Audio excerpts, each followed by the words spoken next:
시청자 여러분 안녕하십니까. 6월 8일 월요일장 파이널샷 시작합니다. 주말 사이 미증시 보시면서 밤잠 설치셨던 분들 많으셨을 것 같습니다. 미국 증시에서 빅테크 기업들 AI 실적 피크아웃 우려가 나오면서 급락을 했었고요. 그 우려가 사실로 우리 시장에 작용을 했습니다. 오늘 국내 증시 개장하자마자 시장에 크게 좀 출렁이는 모습이 나타났는데 오후장까지도 이러한 하락이 좀 지속이 되고 있는 듯합니다. 반도체 기업을 중심으로 해서 시장의 투자 심리가 억눌리는 모습이었고요. 그 영향이 전반적인 지수를 끌어내리고 있는데요. 그렇다면 이러한 시장의 하락 우리가 어떻게 좀 해석을 해야 될까요? 마켓 A컷을 통해서 알아보도록 하겠습니다. 저희가 오늘 A컷으로 준비한 사진은요. 당황한 기색을 보이고 있는 개인 투자자들의 캐릭터 개미를 좀 준비를 했습니다. 검은 월요일 우리 시장의 주가가 급락을 하면서 코스피 같은 경우에 장중에 7,450선이 무너지는 모습까지도 나타났었습니다. 시장의 분위기가 이렇게 경색되면서 시장에서는 AI 랠리가 이제는 끝난 게 아니냐, 변동성이 더 커질 수 있지 않을까라는 우려감이 나타나고 있는데요. 시장이 이렇게 하락을 할 때에는 이 하락 그 자체보다는 시장이 왜 하락했는지 면밀하게 분석할 필요가 있습니다. 오늘 우리 시장의 분위기는요, 굉장히 경색되어 있는 모습입니다. 우선 올해 우리 증시에 서킷 브레이커가 3번 발생을 했는데 그중에 하루가 오늘이라는 건데요. 2번 다 미국과 이란으로 인해서 발생을 했었고요. 3월 9일에는 미국과 이란 전쟁이 생각보다 조금 더 길어질 수 있다라는 이야기 나오면서 중동발 유가가 급등한 영향으로 서킷 브레이커가 발동되기도 했었습니다. 그리고 나서 석 달 만에 오늘 또 발동을 한 것인데 개장하자마자 서킷 브레이커가 발동을 했습니다. 서킷 브레이커는 현물 시장이 8%가량 하락을 하는 게 1분가량 지속이 됐을 때 20분 정도 매매가 정지되는 그러한 것을 말을 하고요. 그리고 서킷 브레이커가 발동된 다음에 10분간 단일가 매매로 거래가 되는데 그리고 나서 34분쯤 선물 시장까지 하락을 하면서 사이드카까지도 발동이 되는 모습이 나타났습니다. 그만큼 오전장부터 시장의 흔들림이 굉장히 컸었는데요. 지금 시장은 많이 그동안 단기간 상승을 했기 때문에 하락의 명분을 지속적으로 찾고 있었습니다. 그런데 주말 사이 그러한 명분들이 또 나타났기 때문에 시장이 크게 출렁인 건데요. 먼저 브로드컴의 AI 가이던스의 실망감이 고스란히 미증시에 영향을 미쳤습니다. 반도체 실적 피크아웃에 대한 우려가 나오면서 심리가 흔들렸고 그동안 많이 상승했던 게 우리 시장뿐만 아니라 미국의 빅테크들도 많이 올랐었거든요. 그렇기 때문에 그 실망 매물이 투매로 이어졌던 것으로 확인되고 있습니다. 두 번째로는 미국의 고용 지표가 잘 나왔다는 건데요. 사실 건강한 시장에서 고용 지표 호조는 긍정적으로 해석이 됩니다. 그런데 물가가 상승하거나 불안감이 있을 때는 고용 지표가 잘 나오면 시장의 체력이 괜찮구나라고 해석을 하고 금리 인상을 중앙은행에서 선택을 할 수도 있습니다.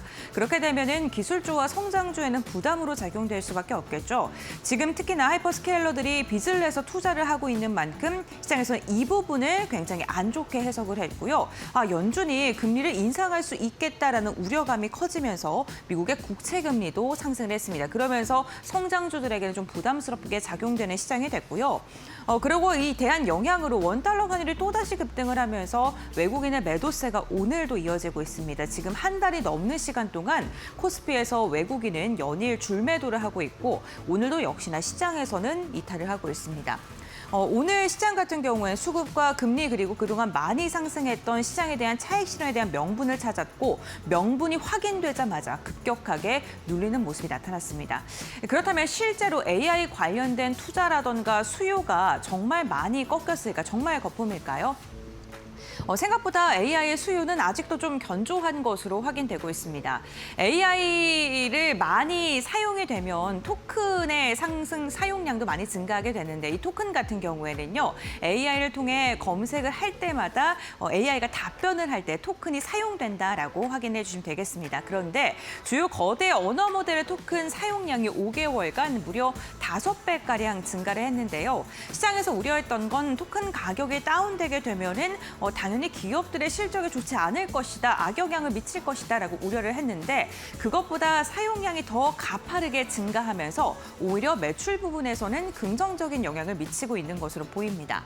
이 파란색 줄 자체가 토큰 가격인데 지금 우하향하고 있고 토큰의 사용수가 더 가파르게 상승하고 있다는 게 확연히 느껴지시죠? 그렇기 때문에 토큰 사용량을 보게 된다면 AI 수요가 여전히 뜨겁구나라는 걸 한번 확인을 할 수가 있고요. 두 번째로는 엔비디아의 GPU인 H100의 대여 비용도 함께 살펴볼 텐데요.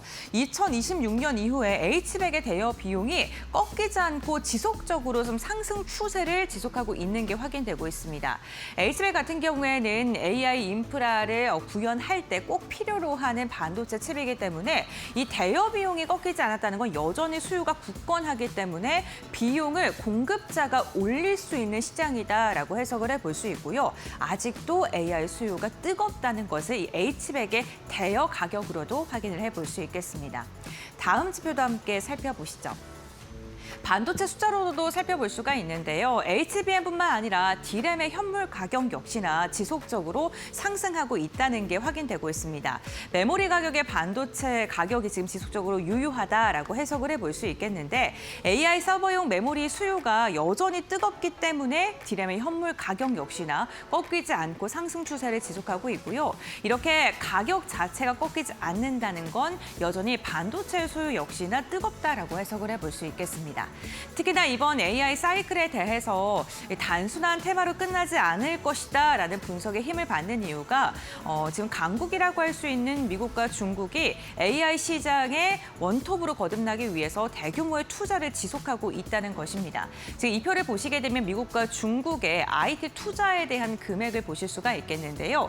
중국이 2025년쯤 좀 추월하는 듯하는 모습이 나타나다가 미국이 다시금 경쟁적으로 투자 금액을 올리면서 지금 보시는 것처럼 중국과 미국 모두 다 금액적인 부분에서는 지속적인 확대를 하고 있는 겁니다.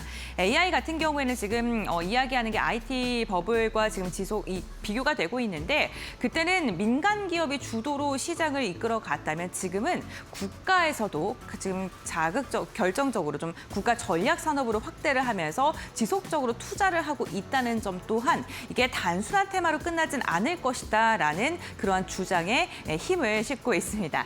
다음 장 이어서 확인해 보시죠. 네, 여기에다가 실물 수요도 아직 견조한 것으로 확인되고 있는데요. 보시는 것처럼 지금 우리나라와 대만의 수출 증가율을 보시게 되면요. 다른 국가들과 비교했을 때 정말 놀라울 만큼 수출의 증가율이 가파르게 이뤄지고 있다는 게 확인됩니다. 1월부터 최근 누적 수출 증가율을 이렇게 차트로 표현을 한 것인데요. 여기에다가 국내 5월 달의 수출 금액만 보더라도 53% 지난해 대비 증가한 것으로 확인되면서 그 수출의 증가세는 지속적으로 가파르게 상승하고 있다는 게 확인되고 있습니다. 그렇기 때문에 AI 수요 둔화로 지금 해석하기에는 다소 이른 감이 있는 것 같은데요. 하이퍼스케일러들이 투자를 지속하고 있고 구글만 보더라도 외부 컴퓨팅 파워에 대한 수요를 지속적으로 확인되고 있고요. 우리나라가 5월 수출이 53%인데 반도체와 컴퓨터를 제외한 수출 역시나 지금 9.5% 전년 대비 증가한 것으로 확인이 되면서 지금 시장의 체력 자체가 좋은 분위기다라고 보시면 될 것 같습니다. 결국에는 오늘 시장이 하락하는 건 미국 측에서 금리를 인상할 것이다라는 우려 때문인데 결국에는 그게 견조한 고용 지표 때문이고 이렇게 시장이 흔들리고 있는 게 경기가 좋아서 흔들리는 시장이다라고 해석을 해주시면 좋겠습니다. 결국에는 나빠서 이 침체 국면에 들어가서 빠지는 시장과는 조금은 다르게 해석을 해볼 필요가 있어 보입니다. 네, 이렇게 급락장이 나타날 때 그렇다면 우리가 어떠한 선택을 하면 최악의 선택이라고 꼽을 수 있을까요? 신영증권에서는 3일 투매에 좀 동참하는 게 최악이다라고 이야기를 했는데요.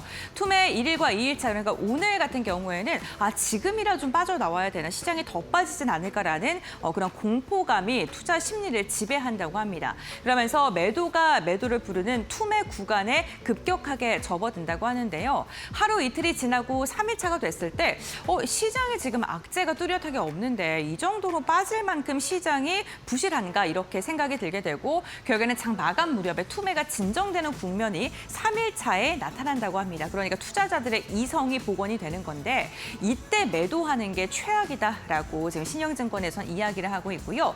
왜냐하면 3일 차가 지나고 나서 시장은 고유의 펀더멘털로 회귀하려는 습성을 갖고 있기 때문입니다. 시장 자체가 침체 국면으로 들어가서 떨어진 게 아니라면 가격은 제자리를 찾아갈 수밖에 없고 그렇기 때문에 3일 차에 공포에 굴복해서 저점 매도를 하는 것보다는 보다 더 냉정하게 시장을 바라보고 관망의 자세로 시장을 살펴봐야 된다라고 이야기를 한 것인데요.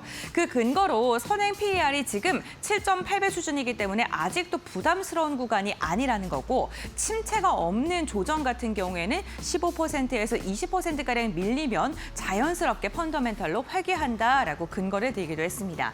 그러니까 오늘 시장에서 매도를 하는 것보다는 내가 갖고 있는 종목들에 대한 포트폴리오를 좀 점검해 보시고 포지션을 점검할 필요가 있어 보입니다. 하지만 이번 주 내내 우리 시장 자체는 변동성이 나타난 여러 가지 이벤트들이 줄져 있죠. 지금 미국 시각 10일을 기준으로 했을 때 미국의 물가지표, 소비자 물가지표 CPI가 발표가 되는데 이때 만약에 물가지표가 높게 나온다면 금리 인상에 대한 부담가 한 번 더 나올 겁니다. 그리고 오라클의 실적 발표도 예정이 되어 있는데요. 과연 AI 인프라 수요가 굳건한지 좀 체크를 해봐야 될 것 같고요. 10일에는 CPI 선행지표로 할 수 있는 PPI가 확인이 되고 우리 시각으로 11일에는 선물 옵션 만기율입니다. 그렇기 때문에 이때 같은 경우에는 우리가 지금 수급에 굉장히 취약하기 때문에 변동성이 나타날 수 있다는 점 체크해 보셔야 될 것 같고요. 12일에는 미시간대 소비 심리가 나오고 중요한 스페이스 X에 대한 상장이 진행이 될 예정입니다. 이때 스페이스 X가 수급 블랙홀 현상을 지속할지 이 부분도 체크해 보시면서 변동성이 이번 주에는 굉장히 클 거기 때문에 반등을 기대하는 것보다는 이러한 지표들과 숫자들을 확인하고 좀 점검해보는 주간으로 살펴보시는 것도 좋겠습니다. 네, 이렇게 브리핑 마무리하도록 하고요. 그렇다면 이 시간 우리 시장의 움직임 함께 살펴보도록 하겠습니다. 김주영 아나운서가 전해드립니다. 네, 국내 증시 오후장 흐름 같이 한번 체크해 보시죠. 지난주 국내 증시 급락 이후에 오늘도 큰 폭의 조정이 이어지고 있습니다. 특히나 코스피의 경우에는 오늘 장 초반에 세 번째 서킷 브레이커가 발동이 되면서 시장의 공포 심리를 자극하고 있는 모습인데요. 지난주 금요일 미국 증시에서 이 5월 고용 지표가 발표가 됐습니다. 시장의 예상치를 크게 상회하면서 금리 인상에 대한 우려가 커졌고요. 이에 따라 국채 금리 역시도 상승 압력을 받는 모습이었는데요. 미중시가 반도체를 중심으로 하락하면서 오늘 국내 증시도 커플링 현상이 나타나고 있는 모습입니다. 시장 좀 더 자세하게 체크해 보시죠. 코스피부터 확인해 보겠습니다. 네, 오늘 코스피의 경우에는 장 초반에 삼성전자와 SK하이닉스가 10%가량 조정이 크게 나오면서 서킷 브레이커가 발동이 됐던 모습인데요. 8,000선 위에서 출발을 했다가 서킷 브레이커 발동이 되면서 7,400선까지 밀렸던 모습 확인되고 있습니다. 이후에 낙폭을 축소하기는 했지만 오후장에 다소 횡보하고 있는 모습도 확인되고 있고요. 여전히 삼성전자, SK하이닉스 약세 흐름 지속되고는 있지만 그래도 SK하이닉스를 중심으로 낙폭이 크게 축소됐다는 점 확인해 보시면 좋을 것 같습니다. 현재 구간 코스피의 경우에는 7,600선까지 회복했다는 점 확인해 보시죠. 이어서 코스닥 살펴보겠습니다. 네, 오늘 코스닥도 장 초반에 매도 사이드카가 발동이 됐습니다. 7%대 급락 흐름을 보이기도 했는데요. 이후에 낙폭을 축소하는 모습도 있었는데 현재 구간에는 다소 횡보하고 있는 모습들 마찬가지로 나타나고 있고요. 현재 코스닥의 경우에는 920선 부근 지나가고 있다는 점 확인되고 있습니다. 그렇다면 수급적인 부분도 어떻게 이어지고 있는지 확인해 보시죠. 오늘도 원달러 환율에 대한 우려감들이 자극이 되면서 외국인들 선물 시장에서 매도 포지션 취하고 있고요. 유가증권 시장에서도 현재 1조 2천억 원 이상의 매도세 이어지고 있습니다. 장 초반 시장이 급락하면서 저가 매수세가 유입되는 모습도 확인이 됐었는데 외국인들 결국에는 매도 포지션으로 돌아선 모습이고요. 기관의 경우에는 현재 600억 원 이상 팔아내고 있고 개인이 1조 이상의 순매수 확인되고 있습니다. 이어서 코스닥 살펴보시죠. 네, 오늘 코스닥 안에서는 외국인과 기관의 순매수 확인되고 있고요. 개인은 소폭 매도 포지션 취하고 있다는 점 확인해 보시면 좋을 것 같습니다. 외국인이 200억 원 이상 현재 구간 담아내고 있다는 점 확인되고 있습니다. 그렇다면 업종단에서 좀 더 시장 자세하게 살펴보도록 하겠습니다. 오늘 전기전자 업종 또 기계장비 업종들 일제히 하락하고 있는 가운데 그래도 LG그룹주들, LG 관련주들은 낙폭을 축소하고 있는 모습들 확인되고 있습니다. 오늘 엔비디아와 LG그룹주의 이 공식적인 파트너십 소식들이 들려왔는데요. 젠스당 CEO가 LG 트윈타워를 방문했죠. LG그룹 구광모 회장과 회동을 가지면서 피지컬 AI 그리고 데이터 센터, 배터리까지 전방위적으로 기술 협력을 하겠다라는 의지를 드러냈습니다. 특히나 LG전자의 경우에는 엔비디아의 아이작 그루트 생태계를 기반으로 해서 휴머노이드 그리고 물류 로봇을 공동 개발한다라는 소식도 전해졌는데요. 이에 따라 장 초반 대비해서 낙폭을 상당 부분 축소해낸 모습도 확인되고 있습니다. 현재 구간 흐름 체크해 보시죠. 네, 현재 LG 이노텍의 경우에는 3%가량 조정받고 있고요. 관련 주죠. 로보스타의 경우에는 5%대 약세 보이기도 합니다. 장중에 좀 빨간불 켜내기도 했는데 현재 구간 다시 한번 조정이 나오고 있는 모습이고요. LG CNS, 로보티즈, LG전자 모두 파란불 켜내고 있기는 하지만 그래도 장 초반 대비해서는 낙폭을 줄이면서 좀 양봉으로 전환한 종목도 있다라는 점 확인해 보시면 좋을 것 같습니다. 이어서 다음 업종 체크해 보도록 하겠습니다. 오늘 우주항공 관련한 섹터도 그래도 견조한 모습을 보여주고 있습니다. 최근 국내 증시에서 외국인들의 매도세, 또 미증시에서 반도체 차익 실현이 나오는 그 배경 중에 하나로는 또 스페이스 X에 대한 상장 기대감이 꼽히고 있기도 한데요. 투자자들의 유동성을 확보하기 위해서 차익 실현에 나서고 있다라는 분석이고요. 그만큼 시장의 기대감들을 확인해 볼 수 있습니다. 스페이스 X 이번 IPO를 통해서 750억 달러 규모의 자금 조달에 나설 계획인데 실제로 투자 주문의 경우에는 1,500억 달러가 들어왔다라는 게 로이터 통신의 보도였고요. 그만큼 일부 관련주들에는 기대감이 유입되고 있는 모습입니다. 현재 구간 흐름 체크해 보시죠. 네, 현재 센서뷰가 12% 급등하고 있고요. 이노스페이스 6.7% 강세 확인되고 있습니다. HVM도 빨간불 켜내고 있는 가운데 스피어와 미래에셋 벤처 투자의 경우에는 2%가량의 조정이 나오고 있다는 점 확인해 보시죠. 지금까지 시장 살펴봤고요. 이어서 종목 파인더 함께 보시기 바랍니다. 네, 다시 돌아온 월요일장 파이널샷 함께하고 계십니다. 신민영입니다. 이어서 종목 파인더 통해서 보다 자세한 종목별 이슈 짚어보도록 하겠습니다. 오늘도 다양한 이슈들이 시장을 움직이고 있는데요. 첫 번째 이슈 바로 살펴보겠습니다. 오늘 코스피는 블랙 먼데이, 지난주 금요일에 이어서 오늘도 양대 지수가 크게 급락을 하고 있는데 증시에 일단 우려되고 있는 요인은 크게 두 가지로 꼽히고 있습니다. 먼저 매크로 지표가 좀 불안하게 보이죠. 지난 주말 사이 고용 지표가 나왔는데 5월 비농업 고용의 경우 17만 건 이상을 기록했습니다. 예상치 8만 건을 아주 크게 상회한 겁니다. 실업률은 4.3%로 예상에 부합하는 수치를 보였는데요. 이에 따라서 글로벌 IB에서 좀 유일하게 비둘기파적인 전망을 가지고 있었던 골드만삭스에서 올해 한 차례 남은 금리 인하 전망을 삭제했습니다. 골드만삭스는 올해 미국의 금리 전망에 대해서 12월 인하에서 가능성 없음으로 수정을 한 건데요. 이에 따라 미국의 국채 금리가 치솟았고 이러한 매크로 지표가 오늘 우리 시장에 큰 부담을 주고 있는 상황입니다. 그리고 또 지난주부터 반도체 관련해서도 노이즈가 또 좀 제시가 됐는데요. 엔비디아의 소캠2 메모리 탑재 관련해서 축소 논란이 제기됐습니다. 미국의 언론사 세미 애널리스트에서 베라 루빈의 렉당 메모리 모듈이 192GB 대신에 96GB 모듈이 채택될 것으로 전망된다면서 공급 제약에 대응을 위한 조정이다라고 보도를 한 건데요. 이를 두고 국내외 증권사에서는 크게 우려할 요인은 아니다라고 하고 있지만 지난주부터 반도체 투탑의 시세에 영향을 많이 주고 있습니다. 대신 증권에서는 베라루빈 내 소캠의 탑재량이 축소되지만 그래도 TAM 총 수요는 불변하기 때문에 과도한 우려는 기우다. 반도체 매수 의견 유지하겠다라고 했고요. 하나증권에서도 소캠용 LPDDR의 과부족이 낳은 오해라면서 단기 조정을 매수 기회로 봐야 한다라는 코멘트 제시하고 있습니다. 오늘 반도체주 분위기 함께 체크해 보시죠. 삼성전자와 SK하이닉스가 동반 약세를 또 그리면서 삼성전자가 30만 원 선 초반에서 거래되는 모습 8%대 낙폭을 그리고 있습니다. 한미 반도체, 원익 IPS도 큰 폭의 낙폭을 나타내고 있는 상황인데요. 심택의 경우에는 속힘 관련해서 우려가 과도하다, 조정은 매수 기회라는 증권사 분석이 나타나면서 장중에 상승 전환했습니다. 3%대 강세 10만 6천 원 선에서 거래되는 흐름입니다. 반도체주 분위기 좀 점검해봤고요. 이어서 두 번째 이슈 넘어가 보겠습니다.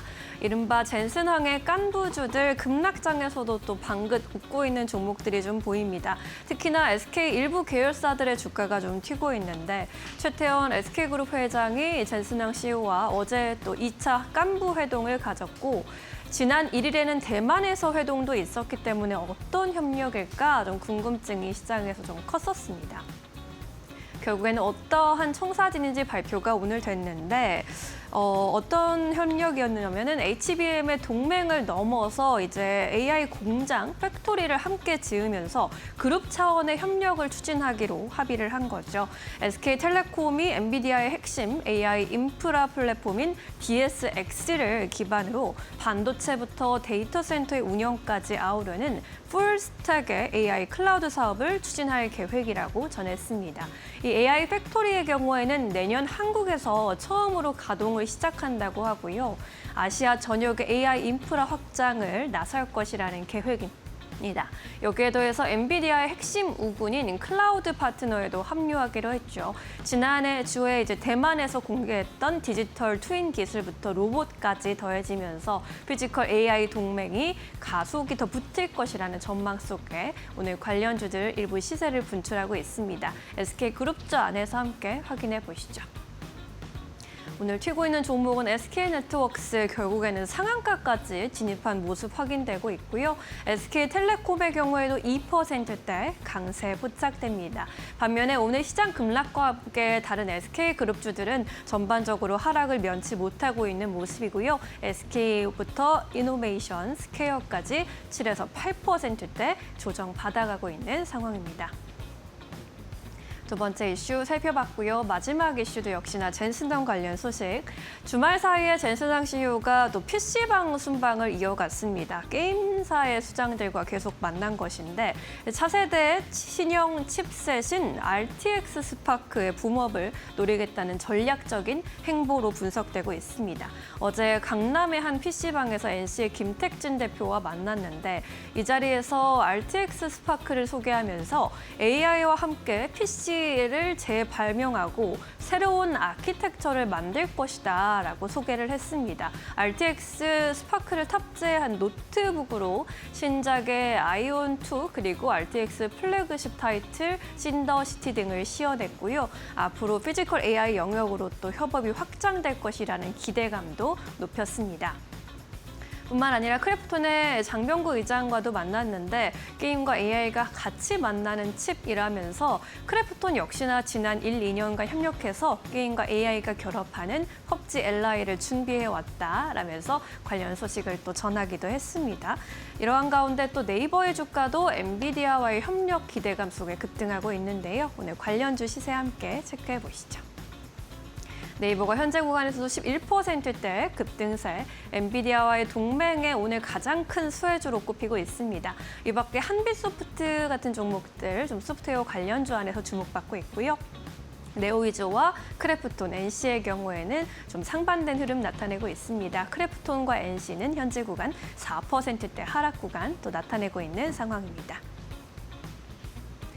네, 이슈가 있는 종목들 위주로 먼저 점검해봤고요. 이어서 오늘 장에서도 놓치지 말아야 할 종목들 전문가와 함께 점검해 보시죠. 레몬리서치 김민수 대표 모셨습니다. 어서 오세요. 네, 이어서 대표님이 골라주신 특징주들 또 종목 파인더에서 찾아보겠습니다. 오늘 반도체 종목들이 또 많이 보이고 있고요. 로봇 관련주들 그리고 또 카카오와 네이버 같은 인터넷 종목들까지 시장에 관심을 고르게 받고 있는 상황입니다. 어떤 종목 첫 번째 종목으로 꼽아주셨는지 바로 열어볼게요.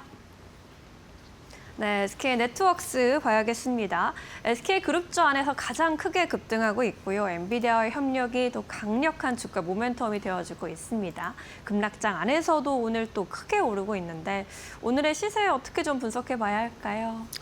네, 이번 젠슨왕 방문을 통해서 어떤 쪽이 수익이느냐라는 쪽에서 방문 전에 강했던 종목들이 오히려 새로운 성격으로 나오고 오히려 좀 기대 안 했던 종목들 쪽에서 오히려 이제 플랫폼 업체들이 AI와 함께 성과를 낸다라는 종목의 대표주자 네이버나 SK 네트워크스가 그 바톤을 이어받아서 시장에서 강한 변화가 나오고 있는 상황이 아닌가 싶습니다.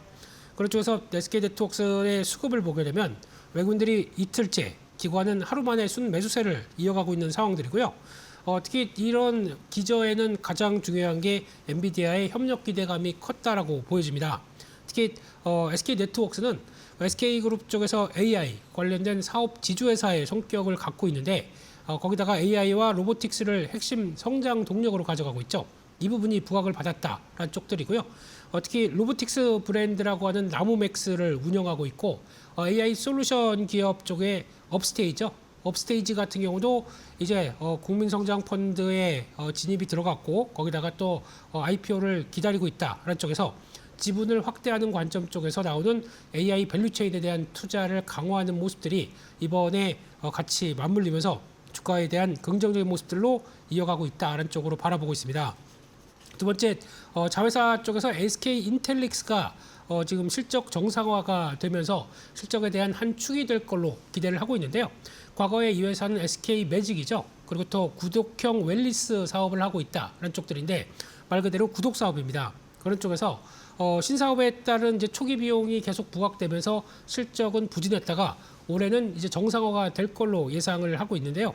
올해 매출액이 8,800억, 영업이익이 760억대로 전망하면서 이제 실적은 안정 잡는 모습으로 볼 거로 보여지고 있고요.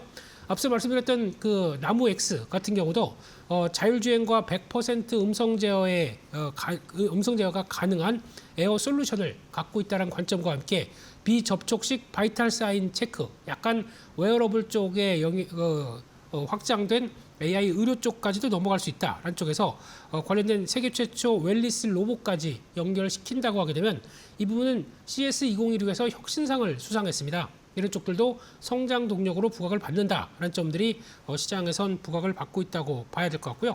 또 세 번째로는 실적에 대한 성장 기대감입니다. 특히 올해 1분기에 매출이 1조 7천억대, 영업이익이 334억, 그래서 작년 동기 대비해서 100% 이상 성장했다는 기대감들이 이어졌는데 사업 부문별 내용들을 보게 되면 전 부분이 고른 성장세를 기록했다라고 보여지고 있고 정보통신 그리고 또 민티시나 관련된 대부분의 내용 쪽에서 매출이 5조대, 영업이익은 850억대로 전망을 했던 모습들이었고요. 거기다가 또 워커힐은 인바운드 수요 회복에 따라서 매출액 3,500억대, 영업이익 280억대 이어지다 보니까 거의 이제 영업이익률 거의 7%대 이상 들어오는 모습들이죠. 그런 흐름들 쪽에서 올해는 연결 매출로 보게 되면 7조 3천억대, 작년 대비해서 7.5% 증가하는 모습들이고 영업이익은 1,200억대, 약 한 43% 증가할 것이다 라고 하다 보니까 실적에 대한 완연한 변화가 어떤 주가를 좀 이끌고 있다라는 쪽에서 시장은 강하게 반등을 했다고 보여지고 있습니다. 따라서 일단 AI 관련된 쪽의 기대감도 물론 있겠지만 아무래도 실적 변화가 가장 큰 축이다라는 쪽으로 봤을 때 지금은 일단 추격 매수보다는 약간 13,000원대 안쪽까지 들어왔을 때 계속 또 관심 있게 대응한 전략들이 맞지 않을까 싶기 때문에 추격 매수보다는 약간 주춤할 때도 계속 어떤 관심 갖고 보시는 전략들이 더 좋겠다 그렇게 말씀드리겠습니다. 네, 알겠습니다. SK 네트워크스 올해 실적 전망 그리고 주가를 어떻게 대응하는 게 좋을지 함께 전략 짜봤으니까요. 또 참고해 보셔야겠습니다. 첫 번째 특징주로 만나봤고요. 이어서 두 번째 특징주 또 찾아보시죠. 제주 반도체 보겠습니다. 오늘 반도체 업종 지수가 4에서 5% 이상 많이 밀리고 있는데 그럼에도 불구하고 제주 반도체 굳건한 상승세 보이고 있습니다. 오늘 좀 튀고 있는 요인들은 또 뭘까요? 네, 일단은 실적 기반에 대한 모습들이 가장 크다고 봐야 될 것 같고요. 게다가 또 수급적인 모습들도 나쁘지 않다라는 쪽들인데 네. 외국인과 기관이 하루 만에 순매수로 전환되기 시작하면서 일단 단기 낙폭은 기회다라는 관점 쪽으로 들어오는 게 하나의 어떤 핵심 요인들이 아닌가 싶고, 하지만 투자 주의가 지금 걸린 상태이기 때문에 강하게 추세 전환은 아직은 조금 좀 어렵다라는 쪽으로 바라보는데요. 그래도 제주반도체 하게 되면 일단 저전력 메모리와 관련된 MCP, 멀티칩 패키징이죠. 또 LPDDR 쪽에서 설계하는 팹리스 기업으로 보시면 될 것 같습니다. 그런 쪽에서 자체 설계한 칩이나 그리고 또 타사에서 공급받은 D램, 낸드 플래시 쪽을 결합해서 다양한 사양의 어떤 낸드 MCP 제품을 상용화한다라는 쪽들로 보고 있고요. 게다가 또 조금 더 확장해서 주문용 반도체죠. AG까지도 시장의 확대를 노리고 있다는 쪽에서 관심이 높아지는데, 무엇보다 실적들이 양호했습니다. 1분기 역대 최고 실적을 보여줬었는데 매출이 전년 동기 대비해서 270% 증가해서 1,800억을 보여줬고요. 영업이익은 1,700% 늘어서 670억대, 분기 사상 최대 실적을 보여줬는데 이익률이 거의 37%에 달합니다. 그만큼의 강한 성장을 보여줬다라는 쪽들인데, 특히 메모리 반도체에 대한 공급 부족에 따라서 수혜를 보고 있다라는 쪽으로 바라보고 있고요. 특히 삼성이나 SK, 마이크론이 HBM 쪽으로 집중하다 보니까 일반 메모리, 대표적인 LPDDR4죠. 그리고 또 레거시 D램 쪽들은 공급이 감소가 되고요. 그럼에도 불구하고 수요는 IoT, 사물 인터넷을 비롯해서 스마트폰, 자동차 쪽 계속 가격은 상승하는 요인들로 나오고 있는데, 거기다가 미국 관세로 인해서 어떤 선수 수요가 좀 발생했고, 게다가 또 가격도 올라가다 보니까 그에 따른 수혜를 톡톡히 누렸다라는 쪽으로 바라볼 수 있는 그런 상황들입니다. 게다가 지금 중장기 성장 동력으로 보게 되면 AI나 웨어러블, 그리고 또 자동차 쪽에서 성과를 충분히 낼 수 있겠다라고 바라보는데, 특히 웨어러블 디바이스 같은 경우나 로봇 시장에서 관련된 팹리스 쪽에서의 성과를 기대할 수 있겠다는 쪽에서 영향력이 커지고 있다라고 바라보고 있고요. 특히 AI 글래스라든가 스마트워치 같은 쪽에서도 실질적으로 공급이 진행이 되고 있다는 쪽에서 북미 쪽의 주요 고객사가 이를 주문을 하고 있다는 관점 쪽에서 실제 수혜를 받고 있다는 쪽으로 보고 있고요. 하반기에는 기존의 5G 쪽이죠. 관련된 사물 인터넷 IoT와 그리고 또 자동차용 메모리 시장의 견조한 매출을 이어갈 걸로 보여지고 있고요. 게다가 또 AI 엣지 시대, 그리고 또 차세대 AI OT 이쪽에서 관련된 메모리를 개발하는 쪽들의 움직임이 활발하기 때문에 팹리스 업체 입장 쪽으로는 수혜다라는 쪽들도 눈길이 간다라고 보여주고 있습니다. 거기다 추가적으로는 지금 또 얘기가 많은 LPDDR5X, 일단 소캠2에 들어가는데 이쪽이 물론 용량들은 줄어들 것이다라고 하지만 여전히 속도가 빨라진다라고 하게 되면 기대감은 높다라고 볼 수 있기 때문에 관련된 제품이나 MCP 제품까지도 개발을 확대한다라고 하게 되면 기대감은, 어떤 성장에 대한 기대감은 높다라는 쪽으로 바라보고 있는 상황들인데요.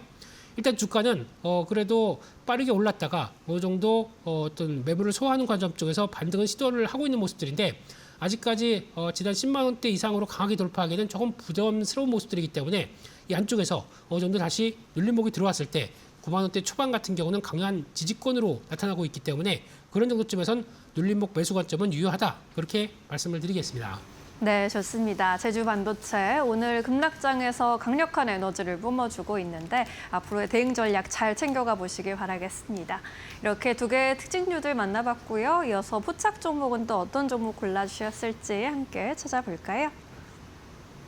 삼성전자입니다. 오늘 또 급락세가 나오고 있고 30만 원 선 초반까지 좀 내려와 있어요. 다시금 매수 타점으로 좀 봐도 좋을까요? 목표 주가 어디까지 보시는지도 궁금하네요. 네, 시가총액 1위 기업을 또 가져올지는 몰랐습니다.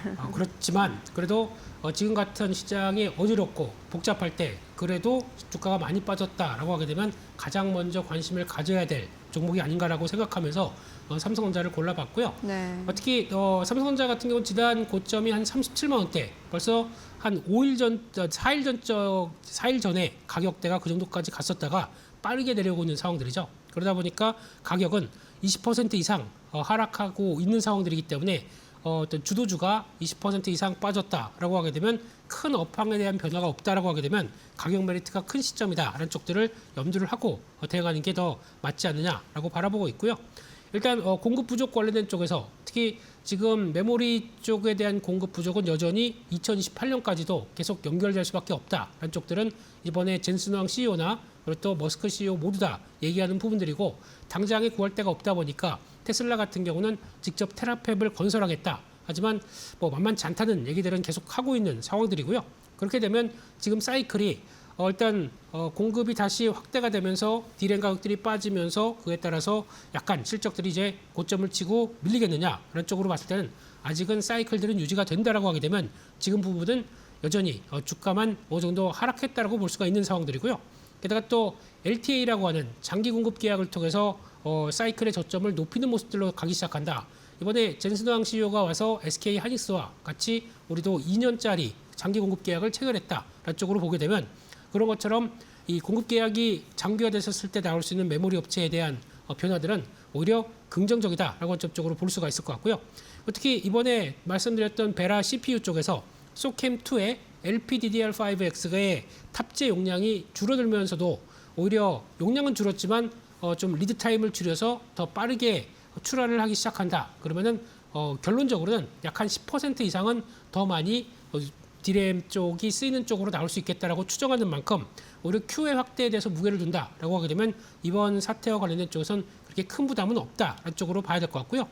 그런 쪽에서 올해 실적이 호조가 되기 시작하면서 올해 영업이익은 전망치가 최소 FN 가이드 수치로 보게 되면 350조 정도 얘기를 하고 있고 좀 더 긍정적으로 보게 되면 뭐 400조 내년은 뭐 500조까지 나온다고 하더라도 일단 지금 분위기만 본다고 하더라도 이 정도의 실적에서 주가가 빠르게 올라간 건 있지만 비싸다고 볼 수는 없는 수준이기 때문에 이런 쪽에서 어떤 여전히 주가가 밀리게 되면 더 선행 PER과 관련된 쪽의 밸류는 낮아지는 모습들이겠죠. 그만큼 가격 메리트가 높다고 볼 수가 있겠고 또 하나 주주 가치에 대한 확대에 관련된 부분들도 돈을 많이 벌기 때문에 오히려 그에 따라서 자사주 매입 특히 성과급을 위한 자사주 매입도 같이 들어갈 수밖에 없고 게다가 또 자사주 매입과 일정 부분의 소각 그리고 또 배당까지 고려한다고 하게 되면 이런 부분들이 오히려 어떤 주주 가치에 대한 확대가 이어졌을 때 좀 더 긍정적으로 나올 수 있겠다라고 바라보고 있습니다. 그래서 삼성전자는 지금 현재 장 초반에는 거의 등락폭이 좀 상당히 커졌지만 그래도 의미 있는 자리 약 한 21선부터 그 중요한 직전 저점대 부분의 박스권 안쪽까지는 중요하게 지지권으로 작용하고 있다라고 보게 되면 그 가격대가 약 한 29만 원대 정도가 되고요. 그 위쪽으로 봤었을 때는 29에서 30만 원대 정도쯤에서 거의 추가적으로 지지권을 마련할 수 있겠다라고 보게 되면 요 상태부터 오히려 29만 원대 안쪽까지는 그래도 들어가도 큰 무리가 없을 것이다라고 바라보고 있고요. 그렇죠. 직전 저점대가 이탈하는 약 한 24만 원대 같은 경우는 그래도 오히려 리스크 관리를 좀 해야겠지만 직전 고점이 나오는 37만 원대부터 40만 원대까지는 그래도 목표가로 삼아보면서 이번 사이클이 아직은 정점이 아니기 때문에 네. 거기까지는 빠르게 하락하면서 올랐다가 하락하다 보니까 여러 가지 좀 부담스러움이 있다고 하더라도 일단 지금은 오히려 비중을 좀 늘려가는 전략들이 더 좋겠다. 그런 관점으로 바라보도록 하겠습니다. 네, 이제 금요일 지난주부터 우리 시장 크게 급락하면서 삼성전자도 좀 많이 영향을 받고 있는 상황이죠. 월가에서부터 반도체 관련 노이즈가 좀 제기되면서 조정의 빌미가 됐는데 이에 따라 오히려 고점 대비 20% 가까이 하락해 있는 상황이기 때문에 지금을 또 삼성전자를 안정적으로 볼 수 있는 구간이다라고 정리를 해주셨습니다. 목표 주가 40만 원까지 또 바라보면 좋겠다라는 의견 주셨으니까요. 함께 체크해 보시고요. 현재 구간에서 코스닥이 또다시 좀 급락하는 모습을 보이면서 서킷 브레이커가 발동되고 있는 상황입니다. 장 막판까지 또 어떤 흐름 보일지 계속해서 저희 파이널샷과 함께 체크해 보시기 바라겠습니다. 오늘 대표님과는 여기서 인사드리도록 할게요. 자세한 설명 고맙습니다.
일론 머스크의 스페이스X가 사상 최대 규모의 IPO를 앞두고 전 세계 투자 시장에 돈을 모두 쓸어 담았다. 목표 공모액의 2배에 달하는 무려 234조 원의 초대형 투자 수요가 몰리며 흥행 돌풍을 예고했다. 스페이스X는 이번 나스닥 상장을 통해 총 750억 달러를 조달할 계획을 세웠다. 대형 기관 투자가들이 공모 후반부에 본격적으로 가세하면서 최종 투자 수요는 더욱 가파르게 늘어날 전망이다. 위성 인터넷과 인공지능 사업을 기반으로 수조 달러의 신시장을 개척하겠다는 머스크의 비전이 통했다.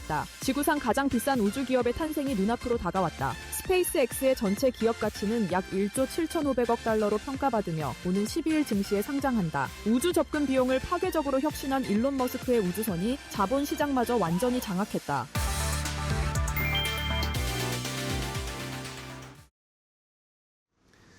자, 섹터 대 섹터로 이어가겠습니다. 오늘 시장 쉽지는 않습니다. 오전 출발 때부터 크게 흔들리다가 낙폭을 좀 만회하는가 싶었더니 지금 다시 코스닥의 서킷 브레이커가 발동이 되면서 2시 36분부터 지금 20분간 코스닥은 또 거래가, 매매가 정지되어 있는 상태입니다.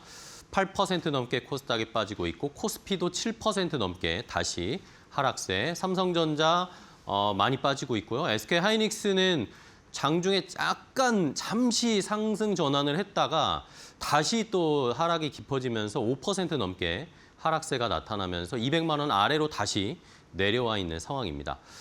자, 삼성전자도 다시 30만 원 아래로 내려오면서 쉽지 않은 월요일을 맞고 있습니다. 자, 그럼에도 불구하고 섹터 대 섹터 보면서 또 기회를 찾을 수 있는 섹터들을 함께 알아보도록 하겠습니다. 자, 오늘은 이데일리TV의 박근호 전문위원과 함께 해보겠습니다. 위원님 안녕하세요. 안녕하십니까. 네, 반갑습니다. 자, 오늘 시장이 너무 힘듭니다. 쉽지 않은 상황이지만 그래도 이 시장에서 버티고 있는 섹터는 뭔지 확인해 볼 수가 있겠죠. 저희 온도를 느낄 수가 있습니다. 상승하는 좀 버티고 있는 섹터, 아니면 오늘 또 체크해야 할 좋지 않은 섹터는 뭔지 함께 첫 번째 sek터 대 섹터 함께 확인해 보시죠.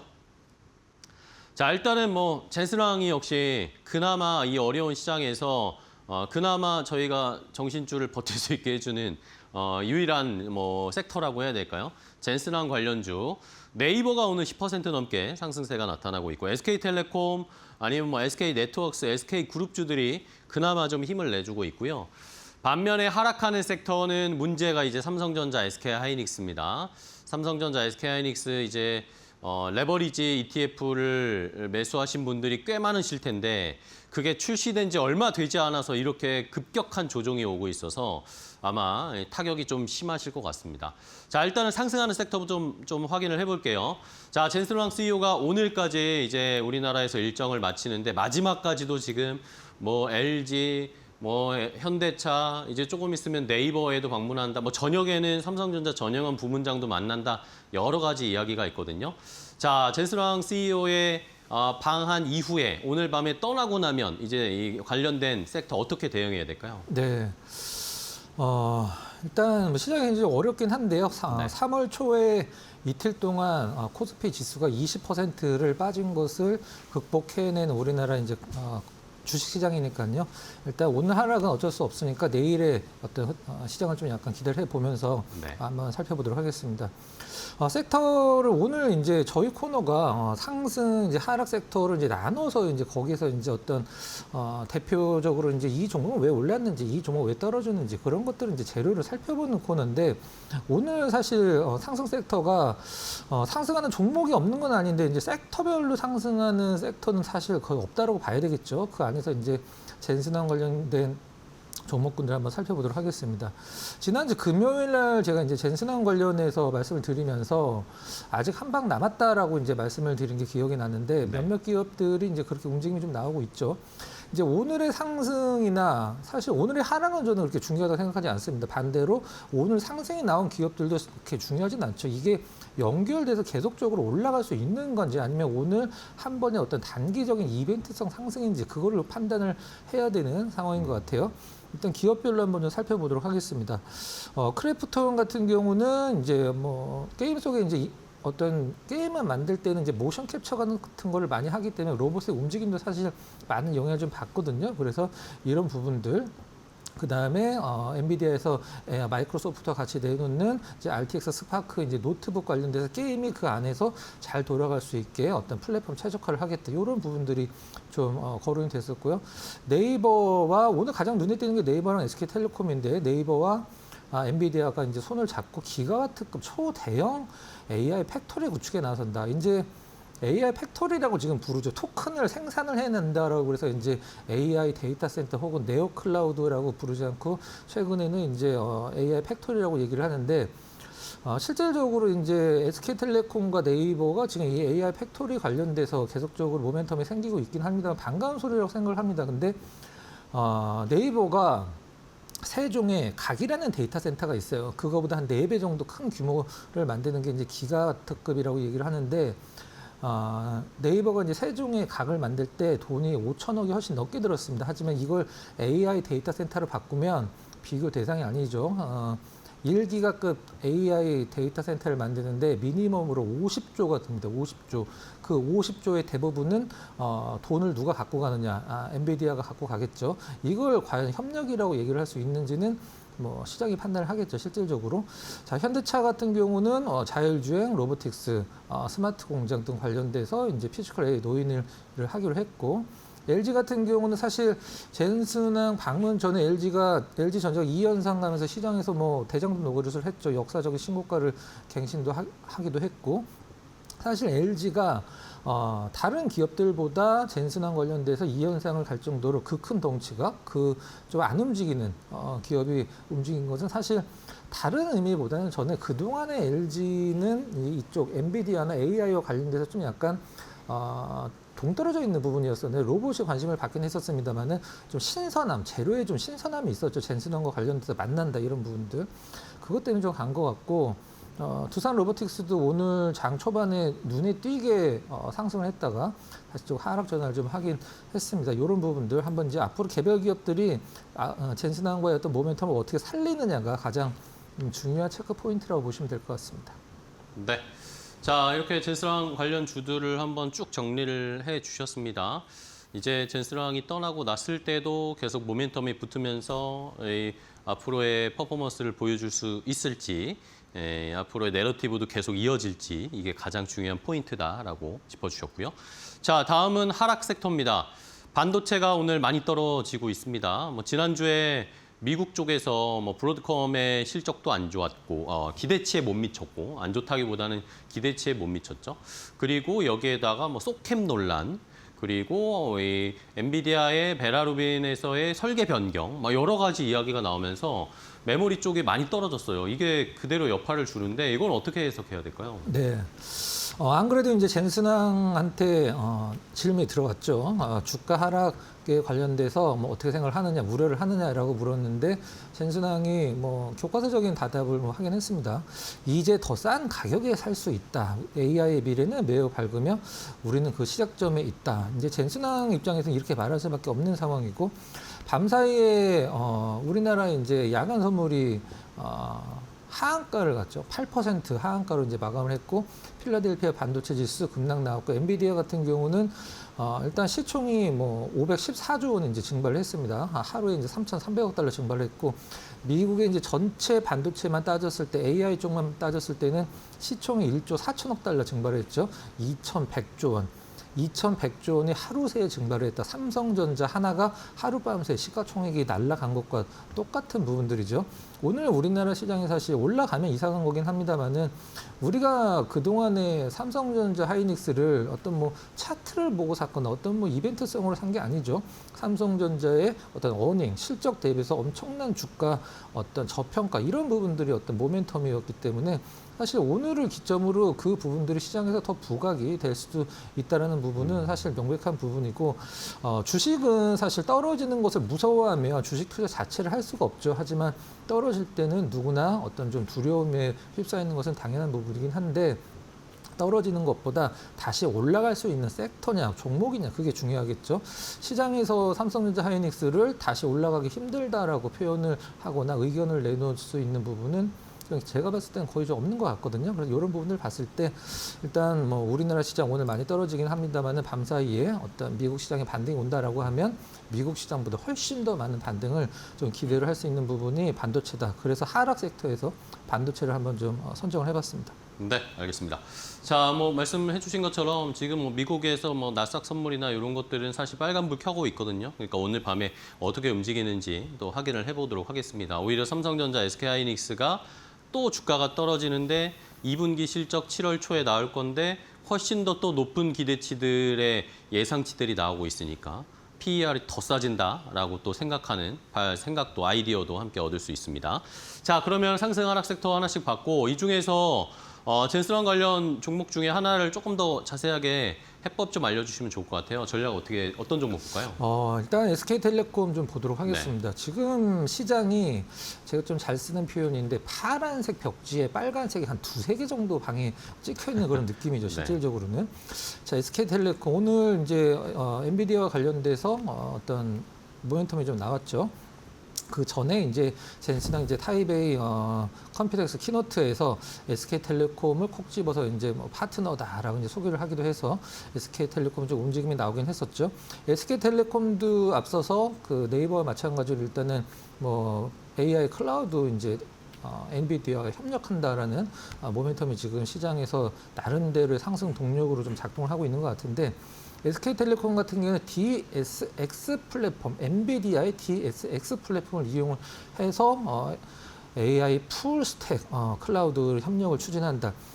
엔비디아의 DSX 플랫폼, 이걸 가장 쉽게 얘기하면 하나서부터 끝까지 다 엔비디아 거를 쓴다라는 뜻이 됩니다. 실질적으로는 반도체 칩서부터 데이터 센터 운영까지 다 엔비디아 거를 이제 갖다 쓴다라는 부분인데, 자, 제가 아까 이제 네이버 관련돼서 네오 클라우드, AI 클라우드 말씀드릴 때 1기가짜리 클라우드 만들려면은 50조, 미니멈 50조 원 든다고 말씀드렸어요.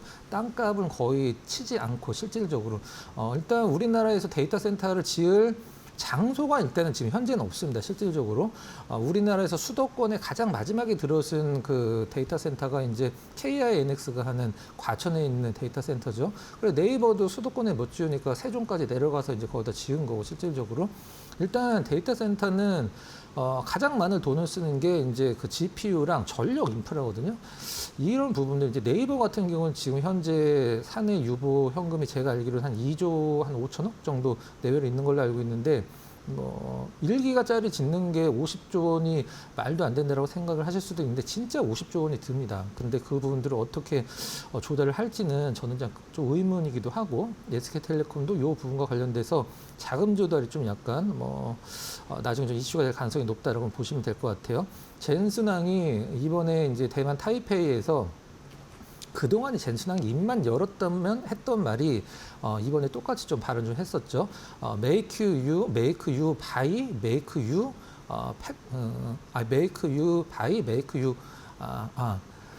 more you buy, more you make라고 이제 항상 표현을 하는데, 토큰을 많이 만들려면은 GPU를 많이 사라, 뭐 그런 뜻이죠. 실질적으로 이런 부분들 사실 우리나라 기업들이 엔비디아와의 어떤 협력이라는 단어와 실질적으로 어떤 투자라는 단어는 상당히 여러분들이 좀 가려서 새겨드릴 필요가 있어요. 제가 부정적으로 말씀을 드리는 게 아니라 이제 좀 냉정하게 보자는 얘기죠. 실질적으로. 네. 그다음에 SK텔레콤 같은 경우는 뭐 통신주니까 경기 방어 어떤 그런 부분들도 좀 기대를 할 수 있겠다. 이렇게 엔트로펙 지분은 뭐 다음에 한번 말씀드려보도록 하겠습니다. 네, 알겠습니다.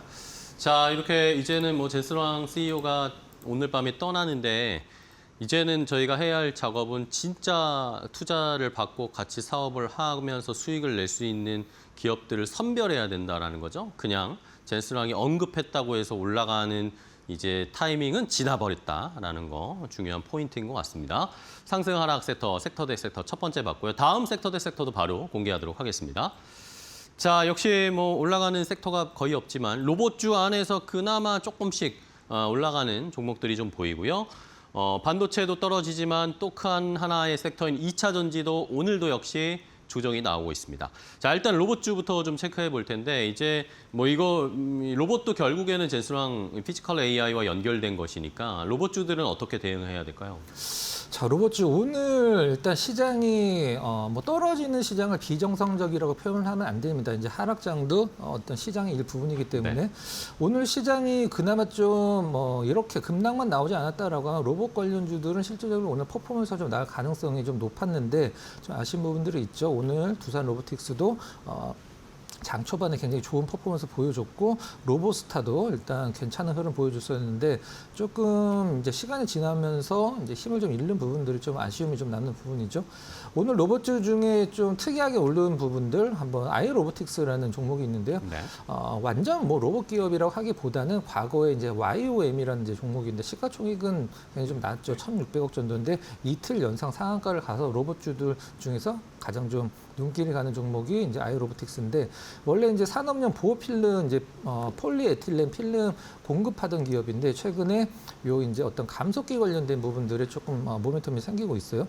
그 동안에 우리가 이제 여러분들 이 어떤 뭐 이런 감속기나 이런 부분들 보면 베어링이라는 게 들어있거든요. 동그란 쇠 구슬 같은 거 그런 부분들이 이제 과거에는 스틸이었었는데 이걸 이제 다른 부분으로 이제 질화 요소로 우리가 보통 반도체 얘기할 때 SiC라고 얘기하는 부분들이 있죠. 그 부분으로 이제 만들면서 무게는 가볍게 그다음에 내구성은 더 높게 만들면서 이 부분들로 모멘텀이 상당히 많이 생기고 있는 부분들인데 제가 봤을 때는 이런 로봇과 관련돼서 새로운 모멘텀이 생겼을 때 시장에서 물론 개별주지만 상한가를 굉장히 가볍게 가는 걸 보면 시장에서 아직까지는 로봇과 관련된 어떤 기대감이 상당히 좀 높다라고 볼 수 있어요. 로봇 모멘텀이 완전히 죽은 상태에서는 이런 재료가 나와도 사실 상한가를 가질 않거든요. 요게 이제 나름대로 좀 긍정적인 부분이라 보시면 될 것 같고 로봇스타 같은 경우는 이제 LG 아무래도 자회사니까 로봇 TG는 관계사죠.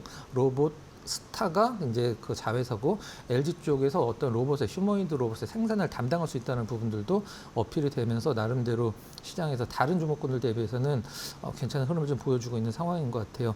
하지만 좀 엔비디아는 실질적으로 로봇 관련된 기업에 투자하고 있는 곳은 좀 따로 있죠. 피규어 AI에도 이미 뭐 마이크로소프트와 같이 피규어 AI 전 세계 2위의 휴머노이드 로봇 거기 투자가 돼 있고 이제 어떤 로봇의 어떤 기본 플랫폼 만든다고 했을 때 중국의 유니트리와 같이 하기로 이미 뭐 합의가 돼 있는 상황이라 우리나라 기업들 로봇 기업들 중에도 좀 약간 네. 엔비디아가 좀 이런 투자나 이런 부분들도 들어왔으면 좀 좋지 않나라는 생각도 같이 한번 말씀드려보겠습니다. 네.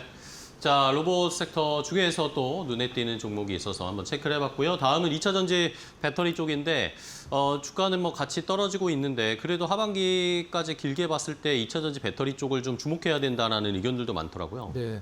자, 간단히 좀 말씀을 드리면 네. 유럽에서 이제 IAA 법안이죠. 이제 인더스트리얼 엑셀레이터 액트 법안인데 이게 이제 탈중국 공급망 확대라고 보통 기사화가 많이 되는데 실질적으로는 탈중국이랑은 상관이 없죠. 이게 어떤 거냐면 유럽 내에서 생산하는 기업들의 거를 쓰자는 거죠. 한마디로 이제 중국이 유럽에 들어와서 생산 기지를 거쳐서 나온 제품은 뭐 전혀 해당 사항이 없습니다. 다 쓸 수 있어요. 하지만 이걸 이제 언론에서 이제 타이틀을 잡을 때 이 유럽의 IAA 법안이 통과가 되면은 이제 탈공급망, 탈중국 공급망 한마디로 중국 외에 다른 공급망의 수혜를 받을 것이다. 뭐 우리나라가 될 수밖에 없겠죠. 2차 전지는 이런 부분들인데.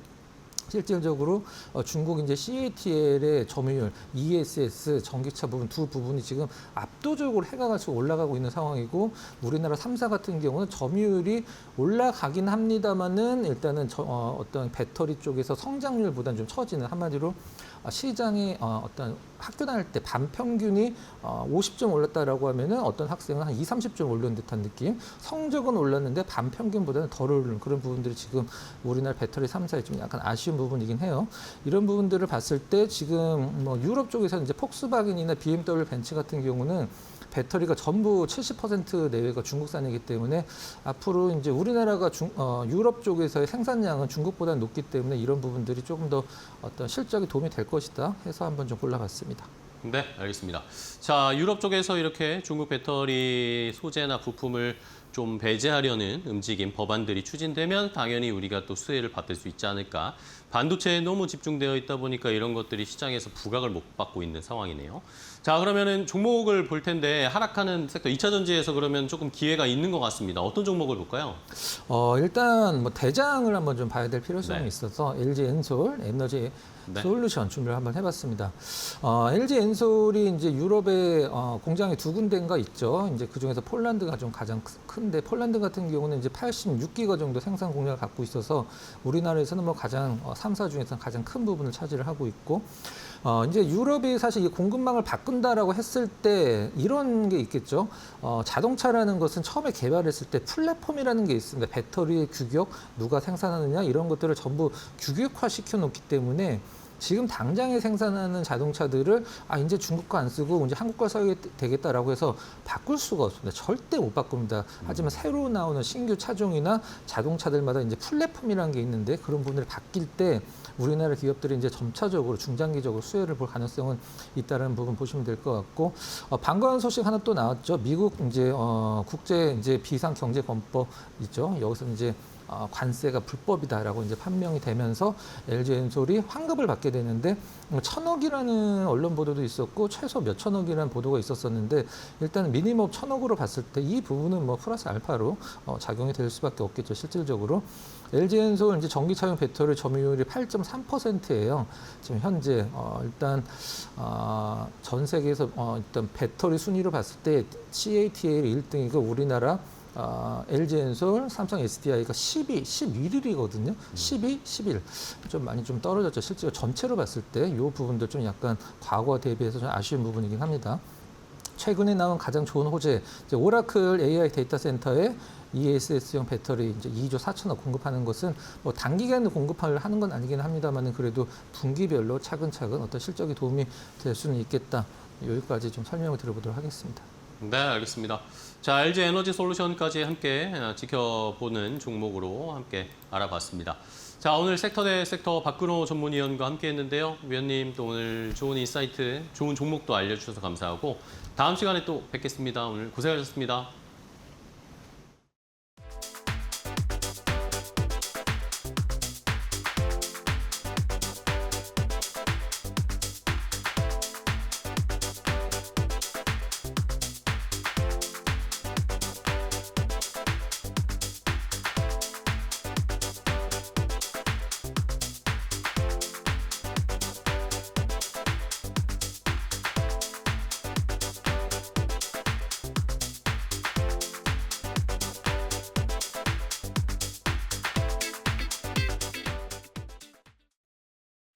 컴퍼니 인사이드, 디즈니 편, 픽사, 마블, 스타워즈, 그리고 21세기 폭스까지 인류의 상상력을 닥치는 대로 집어삼키며 지구상 가장 거대한 문화 제국이 된 기업이 있습니다. 전 세계의 꿈을 파는 다정한 설계자 같지만 이들의 심장 밑바닥에는 가장 잔인한 약탈을 당했던 창업기에 피비린내 나는 트라우마가 흐르고 있죠. 다시는 내 것을 빼앗기지 않겠다는 지독한 복수심이 키워낸 거대 자본의 블랙홀, 디즈니의 이야기인데요.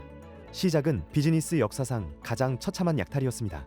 1928년 봄, 젊은 제작자 월트 디즈니는 자기가 만든 메가 히트 캐릭터 오스왈드의 제작비 협상을 위해 뉴욕의 배급사 사무실 문을 열었습니다. 하지만 그를 기다린 건 차가운 덫이었죠. 배급업자 찰스 민츠는 계약서에 허점을 들이밀며 캐릭터 소유권을 강탈했고 한술 더 떠 돈으로 매수한 디즈니의 핵심 애니메이터들을 그 자리에서 전원 가로채버립니다. 자식 같던 자산과 손발을 모두 잘린 채 홀로 남겨진 디즈니. 비즈니스의 냉혹한 세계에서 뼈를 깎는 사형 선고를 받았던 이날의 기억은 디즈니의 DNA에 법을 모르면 모든 것을 빼앗긴다라는 잔인한 교훈을 새깁니다.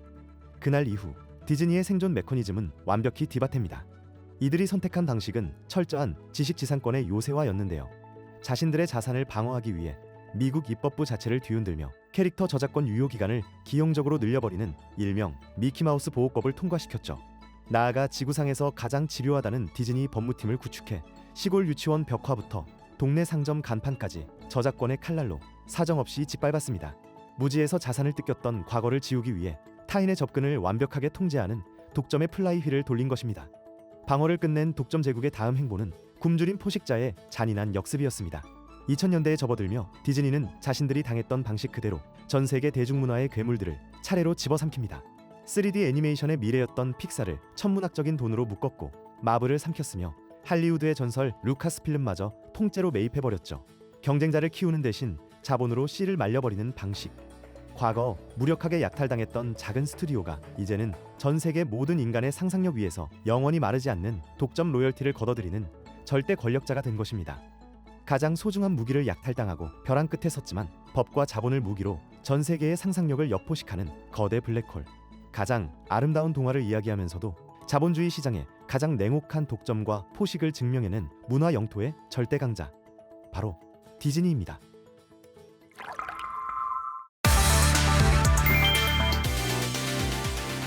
무엇보다 중요한 것은 성장의 과실이 특정 기업, 특정 지역, 특정 부문에 머물러서는 안 된다는 것입니다. 공동체 전체의 역량으로 일군 성과와 기회가 중소벤처기업에까지 흐르고 우리 국토 모든 분야에 골고루 퍼져 모든 국민이 삶 속에서 체감할 수 있는 변화로 이어져야 합니다. 조만간 성장 전략의 대전환을 이뤄낼 대규모 투자 프로젝트를 국민 앞에 공개해 드릴 것입니다. 또한 뜨거운 성원을 받는 국민 성장 펀드가 모두의 성장이라는 제 역할을 다할 수 있도록 더 꼼꼼히 살피고 반도체로 인한 초과 세수를 가장 효과적으로 활용할 방안도 마련하고 있습니다.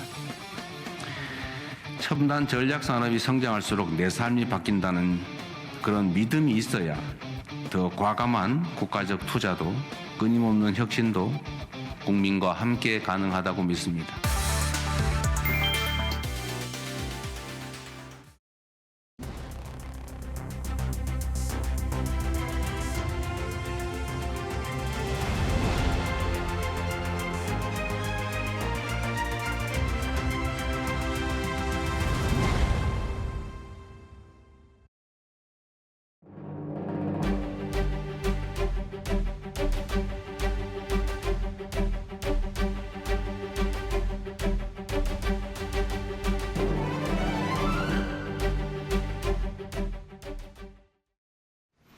맥락 시간으로 이어가 보도록 하겠습니다. 오늘도 투자의 맥을 짚어보는 전문가와 함께 깊이 있는 이야기 나눠보도록 하겠고요. 오늘은 시장 전반적인 대응 전략에 대해서 자세히 이야기 나눠보도록 하겠습니다. LS증권의 정다운 연구원 모셨습니다. 안녕하십니까? 네, 반갑습니다. 우리 시장 9,000선에 대한 기대감이 커졌던 게 엊그제 같은데 오늘 그리고 지난주 금요일 시장이 하염없이 흘러내리고 있습니다. 오늘 좀 장중에 낙폭을 조금은 만회하는 듯한 모습 나오다가 현재 구간 양시장 일제히 지금 서킷 브레이커가 발동됐었고 코스피도 7% 넘게 다시금 빠지고 있는데요. 과연 우리 시장 다시금 시장에서 전망을 했었던 10,000포인트 도달할 수 있을지 기대를 좀 계속 해봐도 좋을까요? 네, 다행히 지금 시장은 너무나 어렵지만은 그래도 장기적인 희망을 가질 수 있느냐라고 했을 때는 여전히 이 추세가 꺾였다는 시그널은 아직은 없다라고 저희는 판단을 하고 있습니다. 그래서 10,000포인트라는 숫자가 정말 가능할 것이냐? 저희는 가능한 숫자다라고 좀 말씀을 드리고 있고, 다만 전제 조건으로 말씀을 드리는 것은 연준의 항복이라고 표현을 하는데, 연준의 항복이라고 함은 금리를 인하해 준다거나 아니면은 금융 규제를 완화해 줌으로써 통화 유통 속도, 통화 승수가 올라가는 부분을 좀 받쳐줘야 가능할 것이다라고 저희는 생각을 하고 있고요.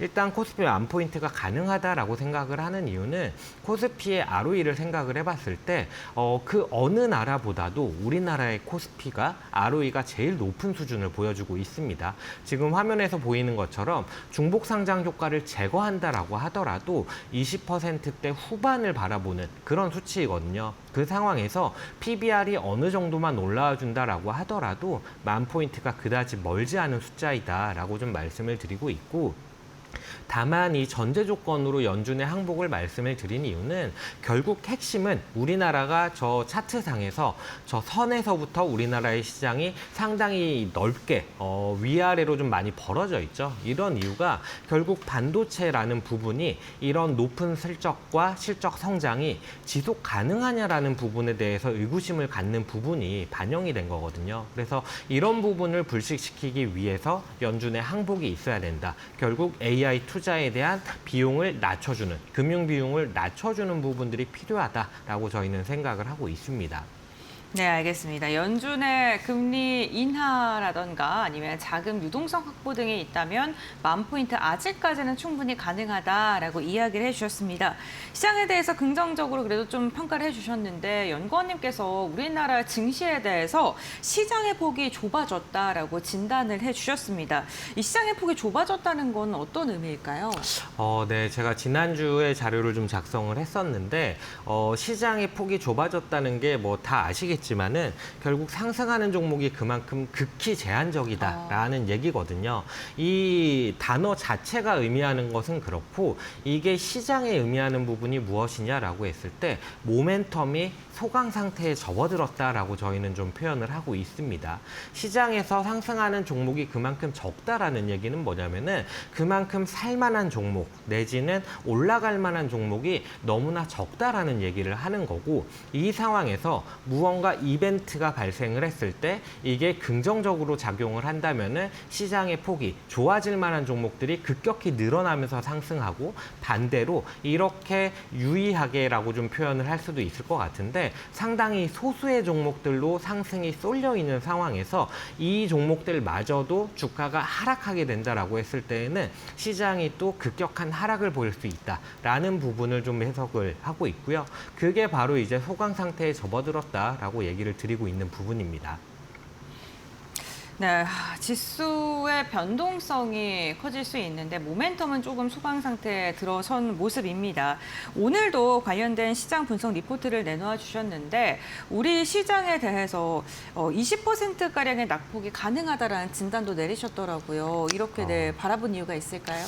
네, 20%까지라기보다는 네. 20% 이상이 가능하다라는 네. 얘기였고요. 시장을 길게 봐서는 좋게 바라보고 있습니다만 그 안에서의 변동성이 발생하는 부분들은 조금은 경계해야 된다라는 의미로 자료를 쓴 건데 시장을 바라볼 때 지금의 상승 추세를 바라보면은 상승하다가 고점에서 약간의 조정이 있을 때 일반적으로 10% 이내에서 마무리가 됐고 제일 크게 빠졌던 게 3월에 중동 지정학적 리스크가 부각이 됐을 때 그때가 이제 19.9%의 낙폭을 기록을 했거든요. 근데 지금 시점에서 바라봤을 때 제가 생각하고 있는 부분은 이전의 MDD라고 표현을 하는데 이전에 고점 대비 낙폭을 가지고 지금 타이밍에서 좀 급하게 대응하지 말자, 조금은 기다려보자라는 의미로 좀 해석을 받아들여 주시면 좋을 것 같고 그렇게 바라보는 이유는 총 3가지를 말씀을 드리고 있습니다.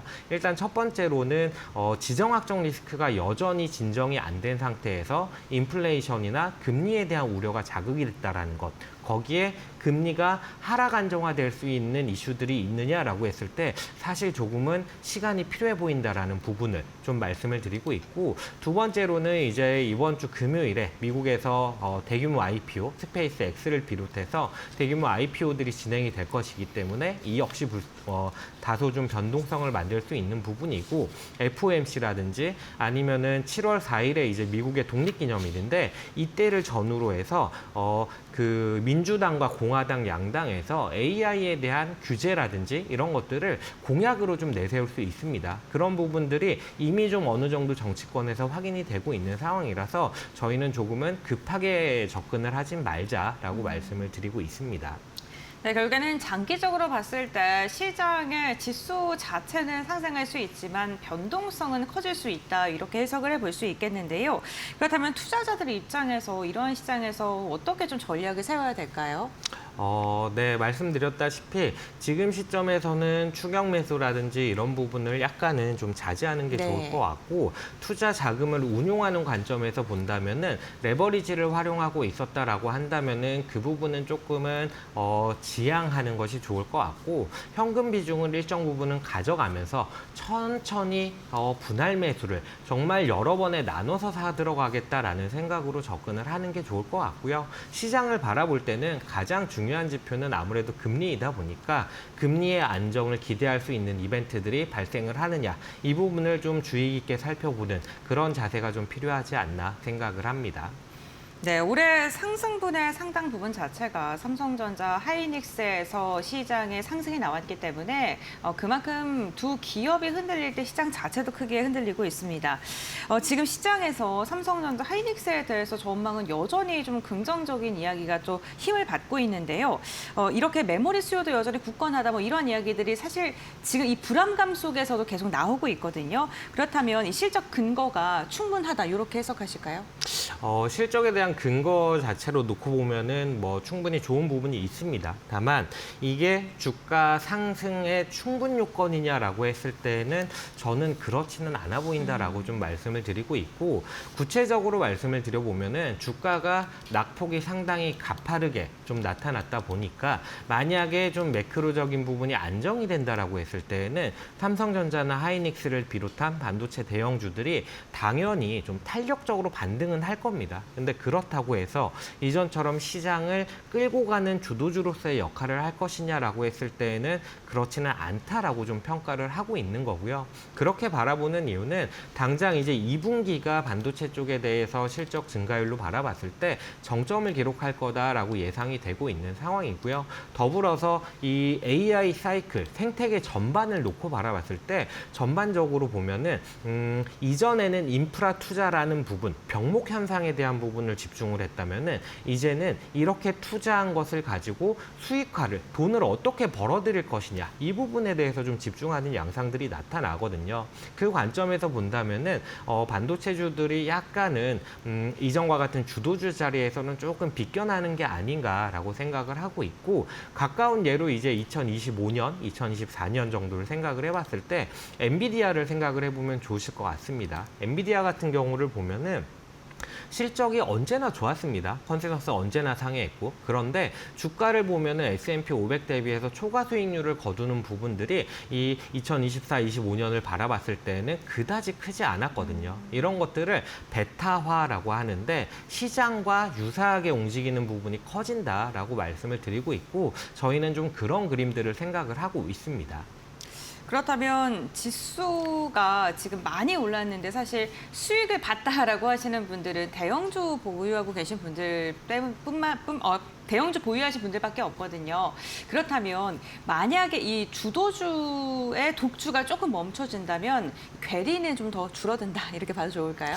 네, 정확하게 네. 좀 그렇게 생각을 하고 있습니다. 삼성전자와 하이닉스가 너무나 강하게 오르다 보니까 이쪽으로 자금을 투입을 할 수밖에 없는 게 지금까지의 시장이었거든요. 근데 만약에 삼성전자와 하이닉스가 더 이상 초과 수익률에 대한 부분들이 약간은 좀 줄어든다라고 했을 때는 이 삼성전자, 하이닉스로 쏠려 있던 자금들이 워낙 시가총액 규모도 크다 보니까 다양한 업종들 혹은 종목들로 확산이 되는 모습들이 나타날 수가 있거든요. 그랬을 때에는 오히려 체감적으로 생각을 했을 때 대형주가 쉬어가고 지수는 그다지 못 오르는데 투자자 입장에서는 상당히 좀 투자할 기회들이 여러 군데에서 발생하는 그런 그림을 좀 기대해 볼 수 있지 않을까 생각을 하고 있습니다.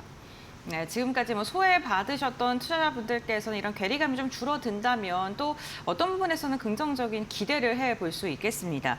이번 주 정말 다양한 이벤트들이 있습니다. 미국에서 물가지표도 발표되고 스페이스 X의 뭐 상장, 그렇게 되면 또 자금을 또 빨아들이지 않을까라는 우려감도 있고요. 다음 주에는 FOMC까지 예정이 되어 있습니다. 우리 시장에 좀 민감하게 작용할 변수가 있다면 어떤 게 있을까요? 앞에서도 말씀을 드렸지만은 저는 금리에 대한 부분을 상당히 굉장히 핵심 변수다라고 생각을 하고 있습니다. 그러다 보니까 이제 이와 연관된 것들, FOMC도 마찬가지일 것이고 CPI도 마찬가지일 것이고 그와 더불어서 중동에서 일어나고 있는 지정학적 리스크 그리고 그에 따라 유가가 어떻게 변동을 하는지 이런 부분들이 다 사실은 하나의 큰 맥락, 금리라는 맥락으로서 좀 이어진다라고 생각을 하고 있습니다.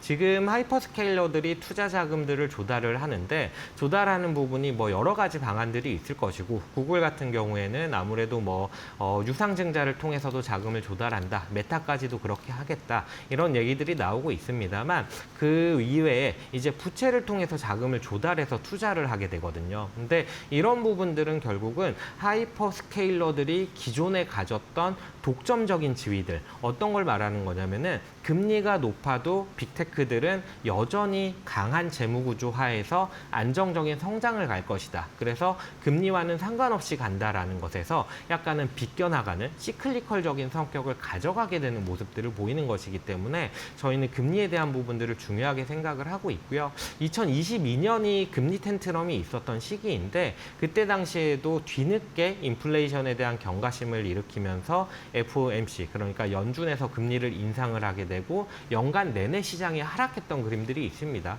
그만큼 금리에 대한 부분들이 파워풀하고 중요한 부분이기 때문에 저희는 이쪽을 가장 주의 깊게 봐야 된다라고 생각을 하고 있습니다. 네, 알겠습니다. 지수는 높아진 상황에서 시장의 폭은 좁아지고 있고 변동성도 확대되고 있는 대응하기 굉장히 어려운 시장이 이어지고 있습니다. 이 투자자들이 그렇다면 연구원이 말씀해 주시는 건 결국에는 투톱의 상승이 조금은 줄어들고 이제는 순환매가 기대될 수 있다라고 이야기해 주셨는데 그렇다면 어떤 업종들을 우리가 좀 기대해 봐야 될지 순환매 쪽에 좀 힘을 주고 시장을 네. 바라봐야 될까요? 저는 개인적으로 그렇게 생각을 하고 있고요. 네. 다만 말씀드렸다시피 매크로 불안이 좀 해소되고 지수가 한 차례 좀 반등하는 구간이 있다라고 했을 때 그때를 노리고 트레이딩을 하겠다라고 생각을 한다면은 반도체 투톱을 제일 기대해야 되는 건 맞습니다. 다만 그런 부분들이 지나가고 났을 때 시장의 초점이 어디에 좀 놓일 것이냐. 저희는 결과적으로 말씀을 드리면은 자동차라든지 아니면 은행주라든지 아니면은 퀄리티가 좋은 그러니까 재무 구조가 좋은 소외된 가치주, 그러니까 밸류가 싼 것들, 이런 것들을 좀 말씀을 드리고 있는데 핵심적인 변수는 두 가지입니다. 결국 고금리 환경에서 영업을 잘 해나갈 수 있는 종목들, 그리고 더불어서 AI라는 부분을 바라봤을 때 점점 더 인프라 투자에 초점을 맞추는 게 아니라 무엇보다도 이걸 가지고 무엇을 할 수 있느냐, 수익화에 포커스를 좀 두는 그런 시장이라고 생각을 하고 있기 때문에 자동차 같은 경우에는 아무래도 환율이 좀 긍정적으로 작용하는 부분들도 있을 것이고 금리에 대해서 생각을 해봤을 때 가치주 성격이 있다라는 부분 그리고 무엇보다도 로봇이라는 AI, 피지컬 AI라는 부분을 기대할 수 있다라는 부분을 저희도 역시나 긍정적으로 바라보고 있고 은행 역시도 대표적으로 고금리에서 좋은 종목들이고요. 거기에 이제 주주환원 정책이 안정적으로 좀 제시가 돼 있는 상태이기 때문에 이 역시 기대할 만하다라고 말씀을 드리고 있고 사실 이러한 종목들, 업종들을 피킹을 하는 그런 논리들이 고평가라는 부분보다는 이제 고퀄리티라는 부분 그리고 가치주인데 약간 소외돼서 싼 것들 이런 것들이 앞으로 어려운 영업 환경, 고금리가 마찬가지겠죠. 어려운 영업 환경에서 이렇게 제대로 돈을 벌어나갈 수 있다라는 종목들을 집중을 해서 살펴보시면은 그러면 조금은 기대할 만한 수익이 있지 않을까라고 저희는 생각을 하고 있습니다. 네, 알겠습니다. 오늘 정다운 연구원과 함께 흔들리는 시장 속에 우리가 어떻게 출구 전략을 세워야 되는지에 대한 이야기를 나눠봤는데요. 시장의 분위기가 변화하고 있는 건 많은 듯합니다. 반도체 투톱의 독주 시장에서 이제는 업종의 순환매가 나타날 것이다라고 예측을 하고 있는데 반도체 기업들이 흔들리는 대표적인 이유를 이제 금리 사이클의 변화, 금리 인상에 대한 이야기를 좀 짚어주셨고요. 그러면서 자동차, 은행 그리고 현재 저평가 받고 있는 가치주들을 좀 바라봐야 된다라고 투자인들까지 제시해 주셨으니까요. 오늘 흔들리는 시장 속에서도 이러한 전략 꼼꼼하게 확인해 보시면서 대응 전략 세워보시면 좋겠습니다. 연구원님과의 말씀은 여기까지 나누겠습니다. 고맙습니다. 감사합니다.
SK하이닉스와 엔비디아가 차세대 AI 메모리 공동 개발을 위한 역대급 장기 기술 동맹을 전격 체결했다. 양사는 글로벌 AI 팩토리 구축에 필요한 핵심 메모리를 함께 개발하고 설계부터 제조까지 협력 범위를 대폭 넓히기로 합의했다. 젠슨 황 엔비디아 CEO와 최태원 SK그룹 회장이 직접 파트너십 고도화를 공식 선언하며 시장의 이목을 집중시켰다. 이번 동맹으로 SK하이닉스는 엔비디아가 개척하는 차세대 AI 신시장에 전방위로 진출한다. 양사는 베라루빈 AI 슈퍼컴퓨터와 로보틱 컴퓨팅 플랫폼인 제슨토르 등에 탑재될 맞춤형 메모리를 대거 공동 개발하기로 했다. 이는 첨단 메모리의 긴 개발 주기를 고려해 안정적인 공급망을 선점하겠다는 전략적 포석으로 풀이된다. 반도체 제조 혁신을 위한 디지털 트윈과 시뮬레이션 기술 고도화도 전격 추진한다. SK하이닉스는 엔비디아의 옴니버스 기술을 활용해 실제 반도체 공장을 3차원 가상 공간에 완벽히 구현했다. AI가 공장 운영 데이터를 실시간 분석하고 자율 이동 로봇을 제어하여 생산성과 제조 효율을 극대화할 방침이다.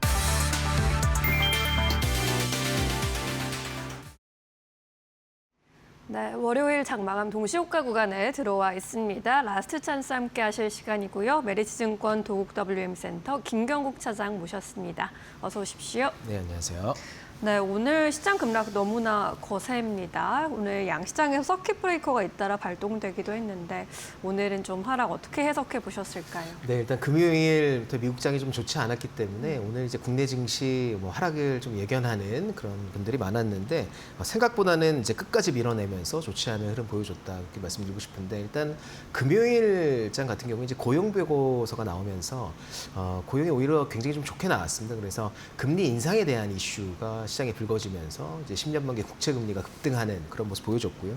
사실은 뭐 이런 것들이 전체적으로 주가가 그동안 좀 많이 올랐기 때문에 과도하게 오른 것에 대한 차익 실현에 좀 빌미로 작용한 것이 아닌가 그렇게 좀 보고 있고요.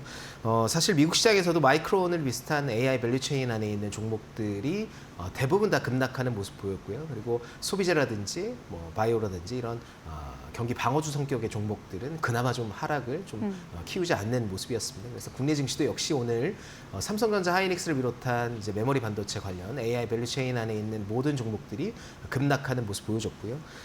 사실 근데 코스피, 코스닥 양시장 모두 현재 ADR이 50 밑에 구간에 이제 진입해 있는 상황입니다. 그래서 사실 이제 상승 종목 수가 굉장히 좀 적었고 수급으로 인한 ADR이 과매도권에 들어간 것은 맞다. 근데 이런 경우가 사실은 그렇게 흔하게 나오는 경우는 아니었고요. 지난주부터 시작해서 오늘까지 ADR이 50 언더의 구간에서 움직인다는 말은 사실 이제 08년 금융위기 정도나 아니면 20년도에 발생한 이제 코로나 팬데믹 정도의 시스템 위기에서나 나올 법한 수치이기 때문에 지금 코스피, 코스닥 양시장 모두 과매도권에 들어간 것은 확실히 맞다. 하지만 최근에 이제 주가가 굉장히 좀 많이 올랐었고 이 오른 만큼의 시장을 사실은 삼성전자 하이닉스가 리딩해서 올랐기 때문에 오히려 지금 구간에서 삼성전자 하이닉스가 큰 폭의 조정을 받으면서 다른 종목들도 하락세를 더 키우는 듯한 모습 보여주고 있는 상황입니다. 그래서 삼성전자 하이닉스가 어느 정도 주가가 안정화될 때까지는 조금 이런 식의 양상,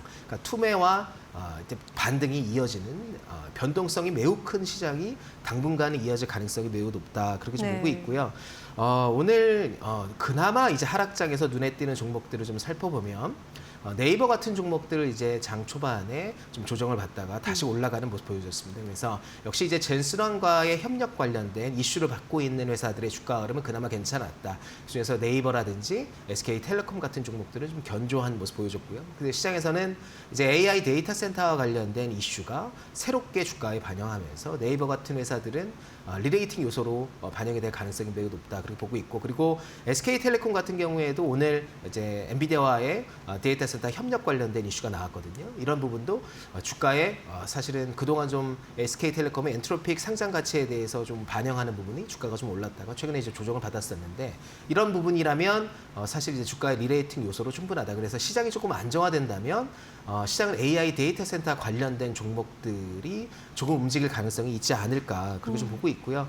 그러면 이제 다음 시장 뭐 이번 주 수요일은 이제 CPI가 발표 예정이 되어 있습니다. 이 부분도 역시나 사실은 이제 물가와 관련된 지표이기 때문에 금리에 대해서 변동성을 유발할 수 있는 지표인 것은 맞습니다. 그래서 현재 시장이 금리에 대해서 굉장히 좀 민감한 구간에 있기 때문에 상방이든 하방이든 뭐 CPI가 좀 좋게 나와서 금리 인상의 가능성을 좀 낮춰준다면 시장이 급반등이 나올 가능성도 있고요. 네. 그리고 CPI가 좀 좋지 않게 나온다면 오히려 지금 상황에서 한 번 더 투매를 맞을 가능성도 있다. 그리고 다음 주에 예정되어 있는 FOMC 회의에서도 사실 이번에 연준 의장이 교체되면서 케빈 워시의 금리에 대한 스탠스를 바라볼 수 있는 처음 단계거든요. 그래서 이런 부분도 주가에 반영될 가능성이 있기 때문에 당분간은 변동성을 좀 키울 만한 이벤트들이 많은 상황이기 때문에 지금 현재 현금을 좀 보유하고 분할 매수하는 전략이 유효하지 않을까 그렇게 좀 바라보고 있습니다.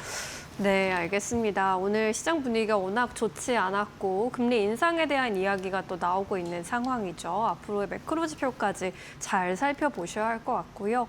코스피 지수도 현재 구간에서 8% 이상 낙폭을 더 키우고 있습니다. 710포인트 이상 하락한 모습이고요. 7,449포인트 기록하고 있습니다.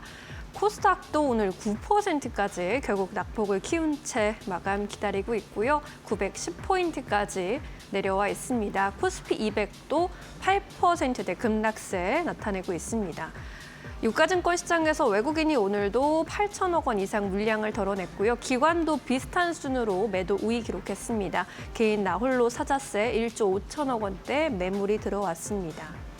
코스닥 쪽에서는 외국인의 순매수세 이어졌고요. 2천억 원대 순매수세로 지수 하단을 잡아줬습니다.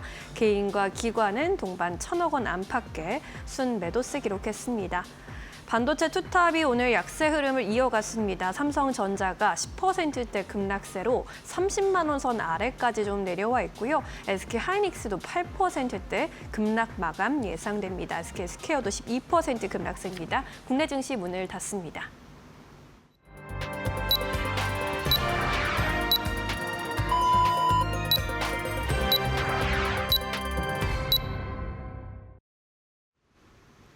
월요일장 우리 시장 마무리가 됐습니다. 오늘 국내 증시는 양대 지수가 오후장에 더 깊게 밀리면서 마감을 했는데요. 양대 지수 모두 다 오늘 서킷 브레이커가 발동될 정도로 시장의 분위기는 경색된 모습이었습니다. 그렇다면 트레이딩 뷰를 통해서 그래도 어떠한 종목이 조금 힘을 내줬는지 한번 확인해 보도록 하겠습니다. 네, 오늘 삼성전자와 SK하이닉스 일제히 급락했습니다. 특히나 필라델피아 반도체 지수가 금리 인상에 대한 우려감 속에 10%가량 빠졌고요. 그에 대한 영향이 국내 반도체 투톱 고스란히 이어졌는데요. 삼성전자 10%가량 두 자리대 약세 보이면서 결국에는 마감했고요. SK스퀘어 역시나 오늘은 11%가량의 하락세를 그리면서 종가를 체결했습니다.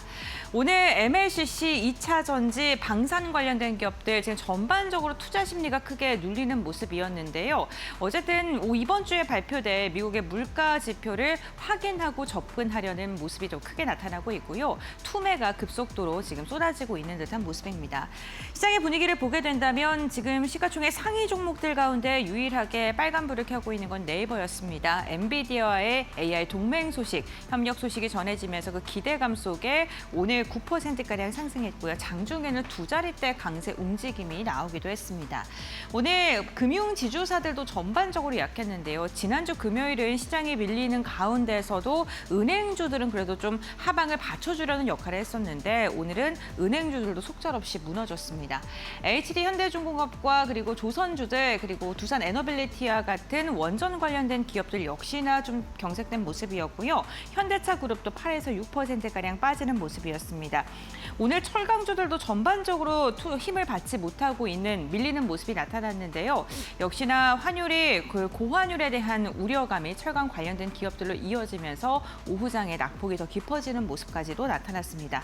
시장의 분위기는 자금 경색에 대한 우려감 속에 환율 역시나 치솟으면서 투자 심리가 급격하게 얼어붙은 모습이 종목의 분위기로도 확인됩니다. 다음은 코스닥도 살펴보시죠. 네, 오늘 코스닥 같은 경우에도 2차 전지 관련된 기업들, 에코프로 그룹주들 두 자릿대 낙폭을 그렸고요.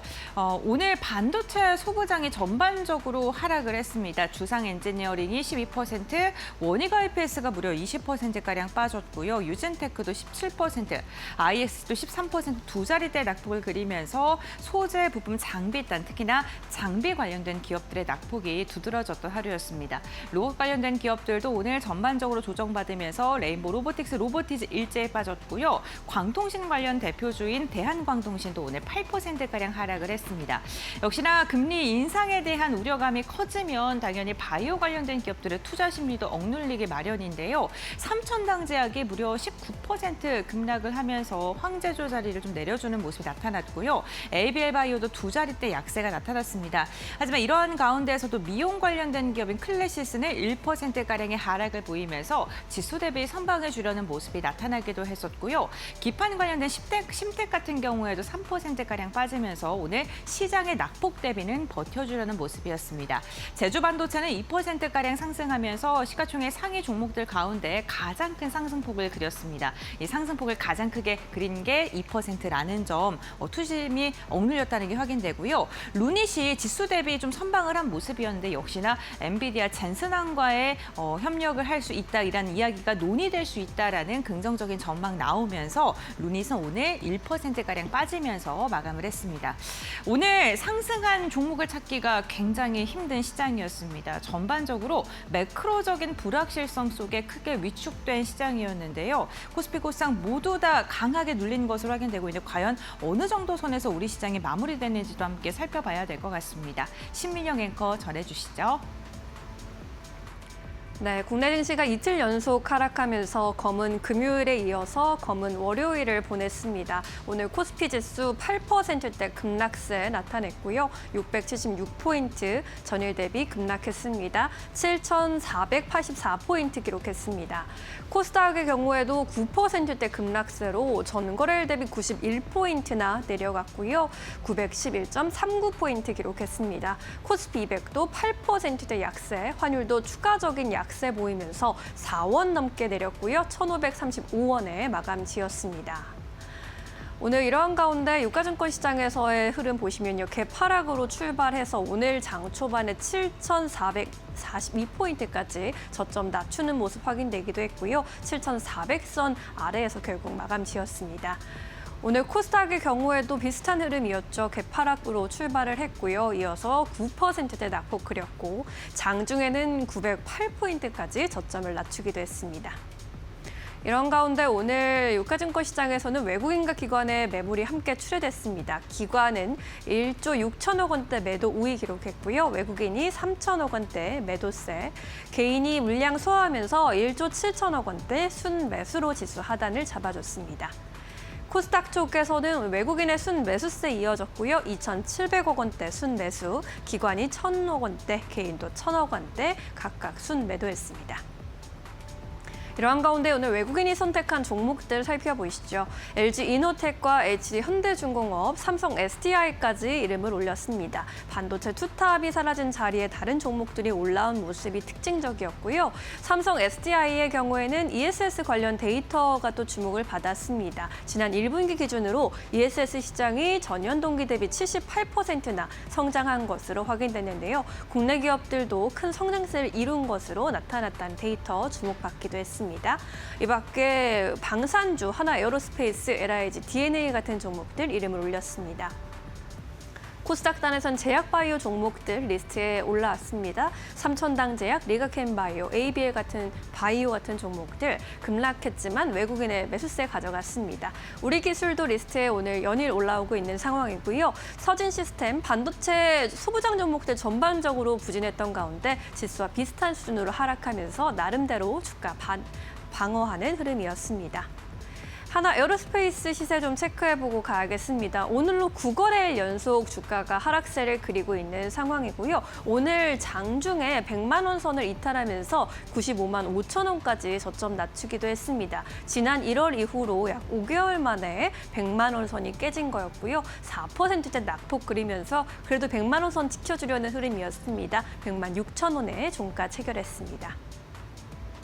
이어서 오늘 기관의 순매수 상위 종목에는 급등한 종목 네이버 올라와 있고요. SK하이닉스, 삼성전자 나란히 담겨 있습니다. 신한지주와 같은 금융주들도 기관의 순매수세 받아갔고요. 현대백화점까지 리스트에 자리했습니다.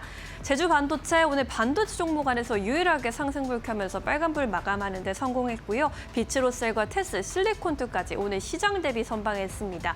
D&D 방어텍 쪽으로는 기관의 순매수세 4거래일 연속 들어오고 있는 상황입니다. 상황이고요. 메스치로제 관련 기대감에 기관이 베팅하고 있는 것으로 풀이됩니다. 마지막으로 현대백화점 시세 체크해보고 가도록 하겠습니다. 최근에 주가 흐름이 굉장히 양호했는데 오늘도 시장 대비 선방하면서 빨간불을 켜낸 채 마감을 지었습니다. 외국인 관광객 증가에 따른 매출 증대 기대감, 여기에 자회사의 흑자 전환 기대감까지 주가에 반영이 되고 있는 상황이고요.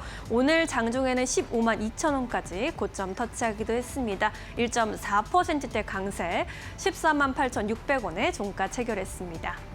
수급이 몰린 종목들 위주로 점검해 보셨고요. 오늘 시장 정리하면서 꼭 기억해야 할 포인트들 고은별 앵커와 함께 만나보시죠. 네, 파이널 포인트 3가지 알아보도록 하겠습니다. 먼저 첫 번째 포인트 확인해 보시죠. 네, 오늘 시장이 급격하게 눌린 검은 월요일을 맞이했는데요. 코스피는 물론 코스닥까지 서킷 브레이커가 발동이 됐습니다. 개장 직후에는 코스피의 서킷 브레이커가 발동이 되더니 오늘 오후 장 마감 직전에는 코스닥에서 발동이 됐었죠. 이렇게 시장의 현물 가격이 8%가량 빠지게 되면 20분간 거래가 좀 정지가 되는데 이렇게 됐을 때 투자 심리는 더 악화되고 투매를 부르는 현상이 나타나기도 합니다. 그렇기 때문에 오후장 시장은 더 깊게 눌리면서 종가를 체결했고요. 이렇게 시장이 흔들렸던 가장 큰 이유는 미국의 5월 비농업 고용 지표가 발표가 됐는데 시장 기대치를 웃도는 굉장히 많은 고용이 된 것으로 확인이 되면서 연준에서 금리 인상을 할 수도 있다라는 그러한 가능성이 제기가 됐고요. 결국에는 이게 기술주, 성장주들의 투자 심리 악화로 진행이 됐습니다. 미국에서 먼저 크게 흔들렸습니다. 필라델피아 반도체 지수가 10%가량 빠졌고요. 그 영향을 국내 증시까지 이어받으면서 오늘 양대 지수가 일제히 급락한 채 마감을 했습니다. 이렇게 시장이 흔들렸던 이유 중에 하나는 환율이 고공행진을 했던 것도 있는데요. 오늘 원달러 환율이 장중에 1,561원 선을 돌파하는 모습도 나타났습니다. 최근에 외국인의 이탈이 지속적으로 나오고 있는 가운데 환율이 또다시 크게 튀어오르면서 외국인이 오늘 또 다시 강한 매도세가 나오면서 시장을 흔들렸던 요인이었는데요. 다만 그래도 다행인 점이 오늘 마감에서는 환율이 조금은 빠진 채 마감했다는 것입니다.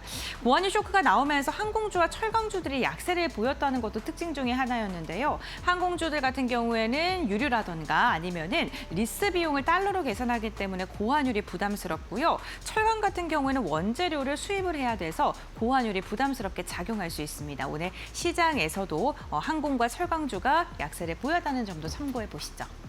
세 번째 포인트입니다. 이러한 시장 속에서 우리가 기대해 볼 만했던 건 젠슨황이었습니다. 하지만 젠슨황 효과가 굉장히 미비했는데요. 네이버 같은 경우에는 AI 팩토리 동맹에 대한 기대감이 커지면서 시장 대비 굉장히 선방하는 모습이 나타났었고요. SK텔레콤 역시나 장중에 상승하는 모습도 나타났었는데 풀스택 AI 클라우드 동맹에 대한 기대감이 커지면서 오늘 지수 대비 버텨주는 모습이 나타나기도 했습니다. 하지만 지금 매크로적인 이벤트가 더 크게 작용을 하면서 기대했던 LG, 두산, 현대와 같은 굵직한 기업들은 젠슨황 효과가 미미하게 작용한 것으로 확인되고 있고요. 오히려 시장과 비슷하게 하락하는 모습, 오히려 더 빠지는 모습도 나타나기도 했었는데요. 과연 젠슨황 효과가 시장의 진정 국면에 들어가게 된다면 다시금 우리 시장에 효과를 줄 수 있을지도 기대해 보겠습니다. 오늘 월요일장 우리 시장 정말 크게 밀리면서 투자자분들께서 소가리를 많이 하고 계실 것 같습니다. 이러한 분위기가 과연 내일까지 이어질까요? 아니면 내일 시장이 고개를 들 수 있을까요? 내일장 전략 지금 바로 알아보겠습니다.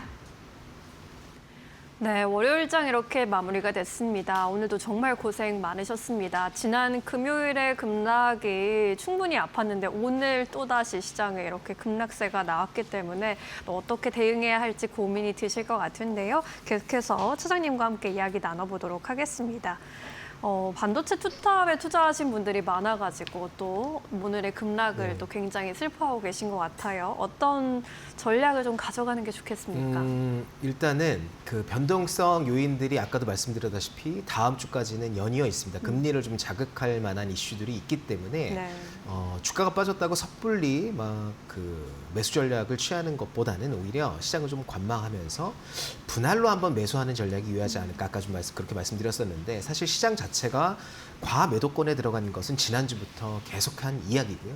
거기서는 언제든지 시장을 좀 돌려 세울 수 만한 이슈가 발생한다면 또 급반등도 가능한 시점이다 그렇게 보고 있습니다. 근데 SK 하이닉스와 삼성전자, 그러니까 두 개의 우리나라를 좀 끌고 왔던 메모리 업체들의 롱텀한 관점에서 관점에서 보자면 사실은 23년도 투자 피크 이후에 삼성전자 하이닉스가 투자 사이클에 본격적으로 진입하지 못했기 때문에 메모리 가격에 대한 상승분이 사실은 28년도 어딘가에서 고점이 나올 확률이 매우 높은 상황입니다. 그래서 주가가 아무리 선행해서 움직인다고 하더라도 26년도 중반기에 고점을 찍을 확률은 매우 낮다. 그러니까 2분기, 3분기, 4분기 실적 성장세가 분기별로 계속 나올 수 있는 자리의 구간에 진입해 있기 때문에 아무리 빨라도 주가의 고점은 27년도 어딘가에서 나올 확률이 매우 높다. 그렇게 좀 보고 있습니다. 그리고 이런 것을 감안해 봤을 때 삼성전자 하이닉스의 밸류에이션을 좀 살펴보면 지금 코스피 PER 기준으로 대략 한 8배에서 9배 정도에서 움직이고 있는 상황이고 SK 하이닉스와 삼성전자가 오늘 주가가 많이 빠졌기 때문에 다시 7배 언더로 내려간 상황일 겁니다. 그렇게 보자면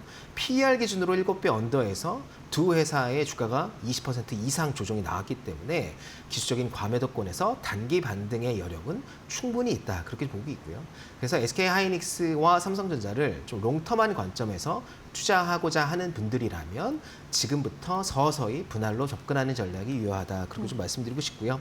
사실 아까도 말씀드렸다시피 시클리컬 기업 삼성전자 하이닉스가 경기 순환주이기 때문에 PER로 평가하는 것은 무리가 있지만 여전히 동사 PER로 평가하더라도 여전히 주가 PBR 기준으로도 동사의 주가 수준은 매우 낮은 수준까지 도달해 있다. 그렇게 좀 생각하시면 될 것 같습니다. 그래서 사실 SK 하이닉스와 삼성전자 투자하는 것도 맞지만 사실 삼성전자 하이닉스 아까 말씀드렸다시피 23년도 이후에 캐펙스 투자가 굉장히 좀 줄어드는 상황이고 25년도 하반기부터 시작된 캐펙스 사이클이 본격적으로 진행되는 것은 26년도, 27년도이거든요. 그래서 여기서 좀 수혜를 받을 수 있는 업종들 물론 장비주가 될 것으로 보고 있고요. 특히나 전공정 장비에 대한 수요가 하반기에는 굉장히 커질 가능성이 높다. 그래서 원익 IPS라든지 테스 같은 시장을 대표하는 장비 업체들은 이 자리에서는 한번 접근해 볼 만한 가치가 있다. 그렇게 좀 말씀드리도록 하겠습니다. 네, 결국에는 반도체 내러티브 여전히 살아있다라는 의견이고요. 삼성전자 하이닉스가 오늘도 30만 전자 200만 닉스 좀 이탈했는데 이 시점에서 분할 매수 전략도 유효하다라고 말씀을 해주셨습니다. 잘 참고해 보시기 바라겠고요. 그렇다면 이제 종목 내일 시장에서 주목해 볼 만한 종목 짚어주셔야 하는데 한 종목을 좀 더 골라주신다면요. 네, 오늘 테스라는 종목 가져와 봤고요. 이 회사는 반도체 전공정에 들어가는 이제 증착 장비 그리고 이제 세정 장비를 주력으로 생산하는 업체고요. 반도체 앞단에 들어가는 장비를 주력으로 생산하고 있다. 그렇게 좀 말씀드리고 싶고 SK 하이닉스와 삼성전자를 모두 고객사를 확보하고 있는 장비 업체입니다. 1분기 실적이 영업이익 기준으로 대략 한 220억 정도가 나왔고요. 사실 시장의 기대치보다 실적이 조금 더 나왔는데 지금 실적이 중요한 것이 아니라 이번 실적 발표에서 주요한 부분은 무엇이었냐면 사실 수주잔고가 1분기 사상 최대 수주잔고를 기록했습니다. 그래서 향후에 펼쳐질 SK 하이닉스와 삼성전자의 증설에 있어서 동사가 굉장히 큰 수혜를 받을 가능성이 높다. 그렇게 좀 말씀드리고 싶고요.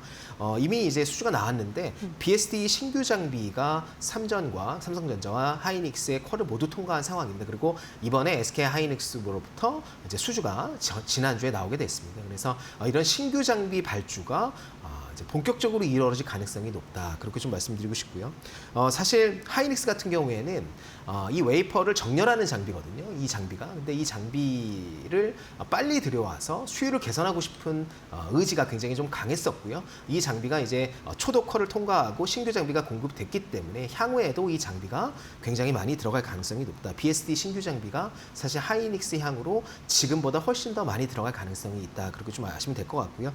그리고 하반기에 삼성전자 하이닉스가 사실 낸드 투자에 굉장히 좀 소극적이었기 때문에 그동안 D램 투자는 물론 낸드 투자는 더 안 했습니다. 근데 낸드 투자를 하반기에 신규 팹 건설을 준비하고 있는 상황이 있습니다. 그래서 낸드 관련된 종목들 특히나 이제 장비 쪽, 낸드 비중이 높은 장비 쪽이 시장의 주목을 받을 가능성이 높은데 테스 같은 경우에는 낸드 장비도 전체 장비 포션의 한 40% 정도를 차지하고 있기 때문에 아마 하반기 낸드 사이클이 도래했을 경우에 또 이 회사가 주목을 받을 가능성이 높다. 그렇게 좀 말씀드리고 있습니다. 그래서 멀티플 기준으로 국내 장비 회사들이 모두 일단 멀티플 하이를 기록하고 나서 주가가 빠진 상황이고 메모리 사이클이 본격적으로 하이닉스 삼성전자가 진행이 된다면 사실 글로벌 장비 업체들, 글로벌 수준의 장비 업체들의 PER까지 충분히 받을 가능성이 높다. 보통 글로벌 피어들의 PER 기준으로 살펴보면 대략 한 30배에서 40배도 받는 주식들이 많거든요. 그래서 테스랑 원입 IPS 같은 경우에는 충분히 글로벌 피어 그룹사의 밸류를 받을 정도는 된다.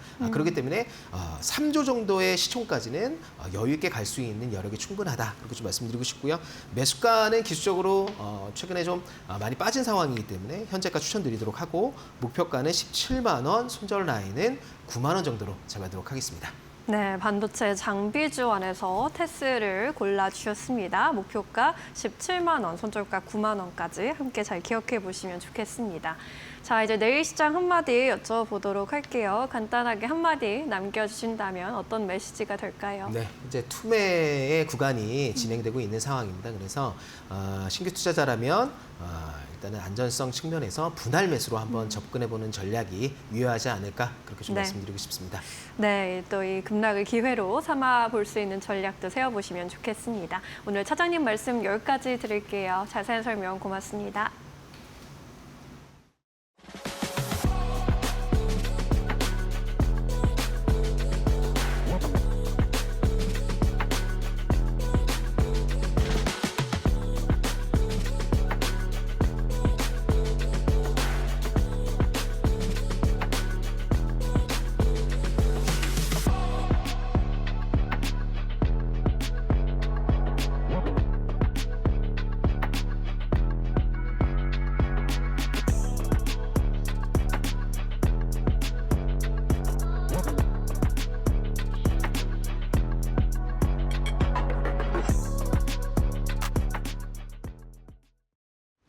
오늘 저희가 준비한 소식은 여기까지입니다. 내일도 2시에 돌아오겠습니다. 함께해 주신 여러분 고맙습니다.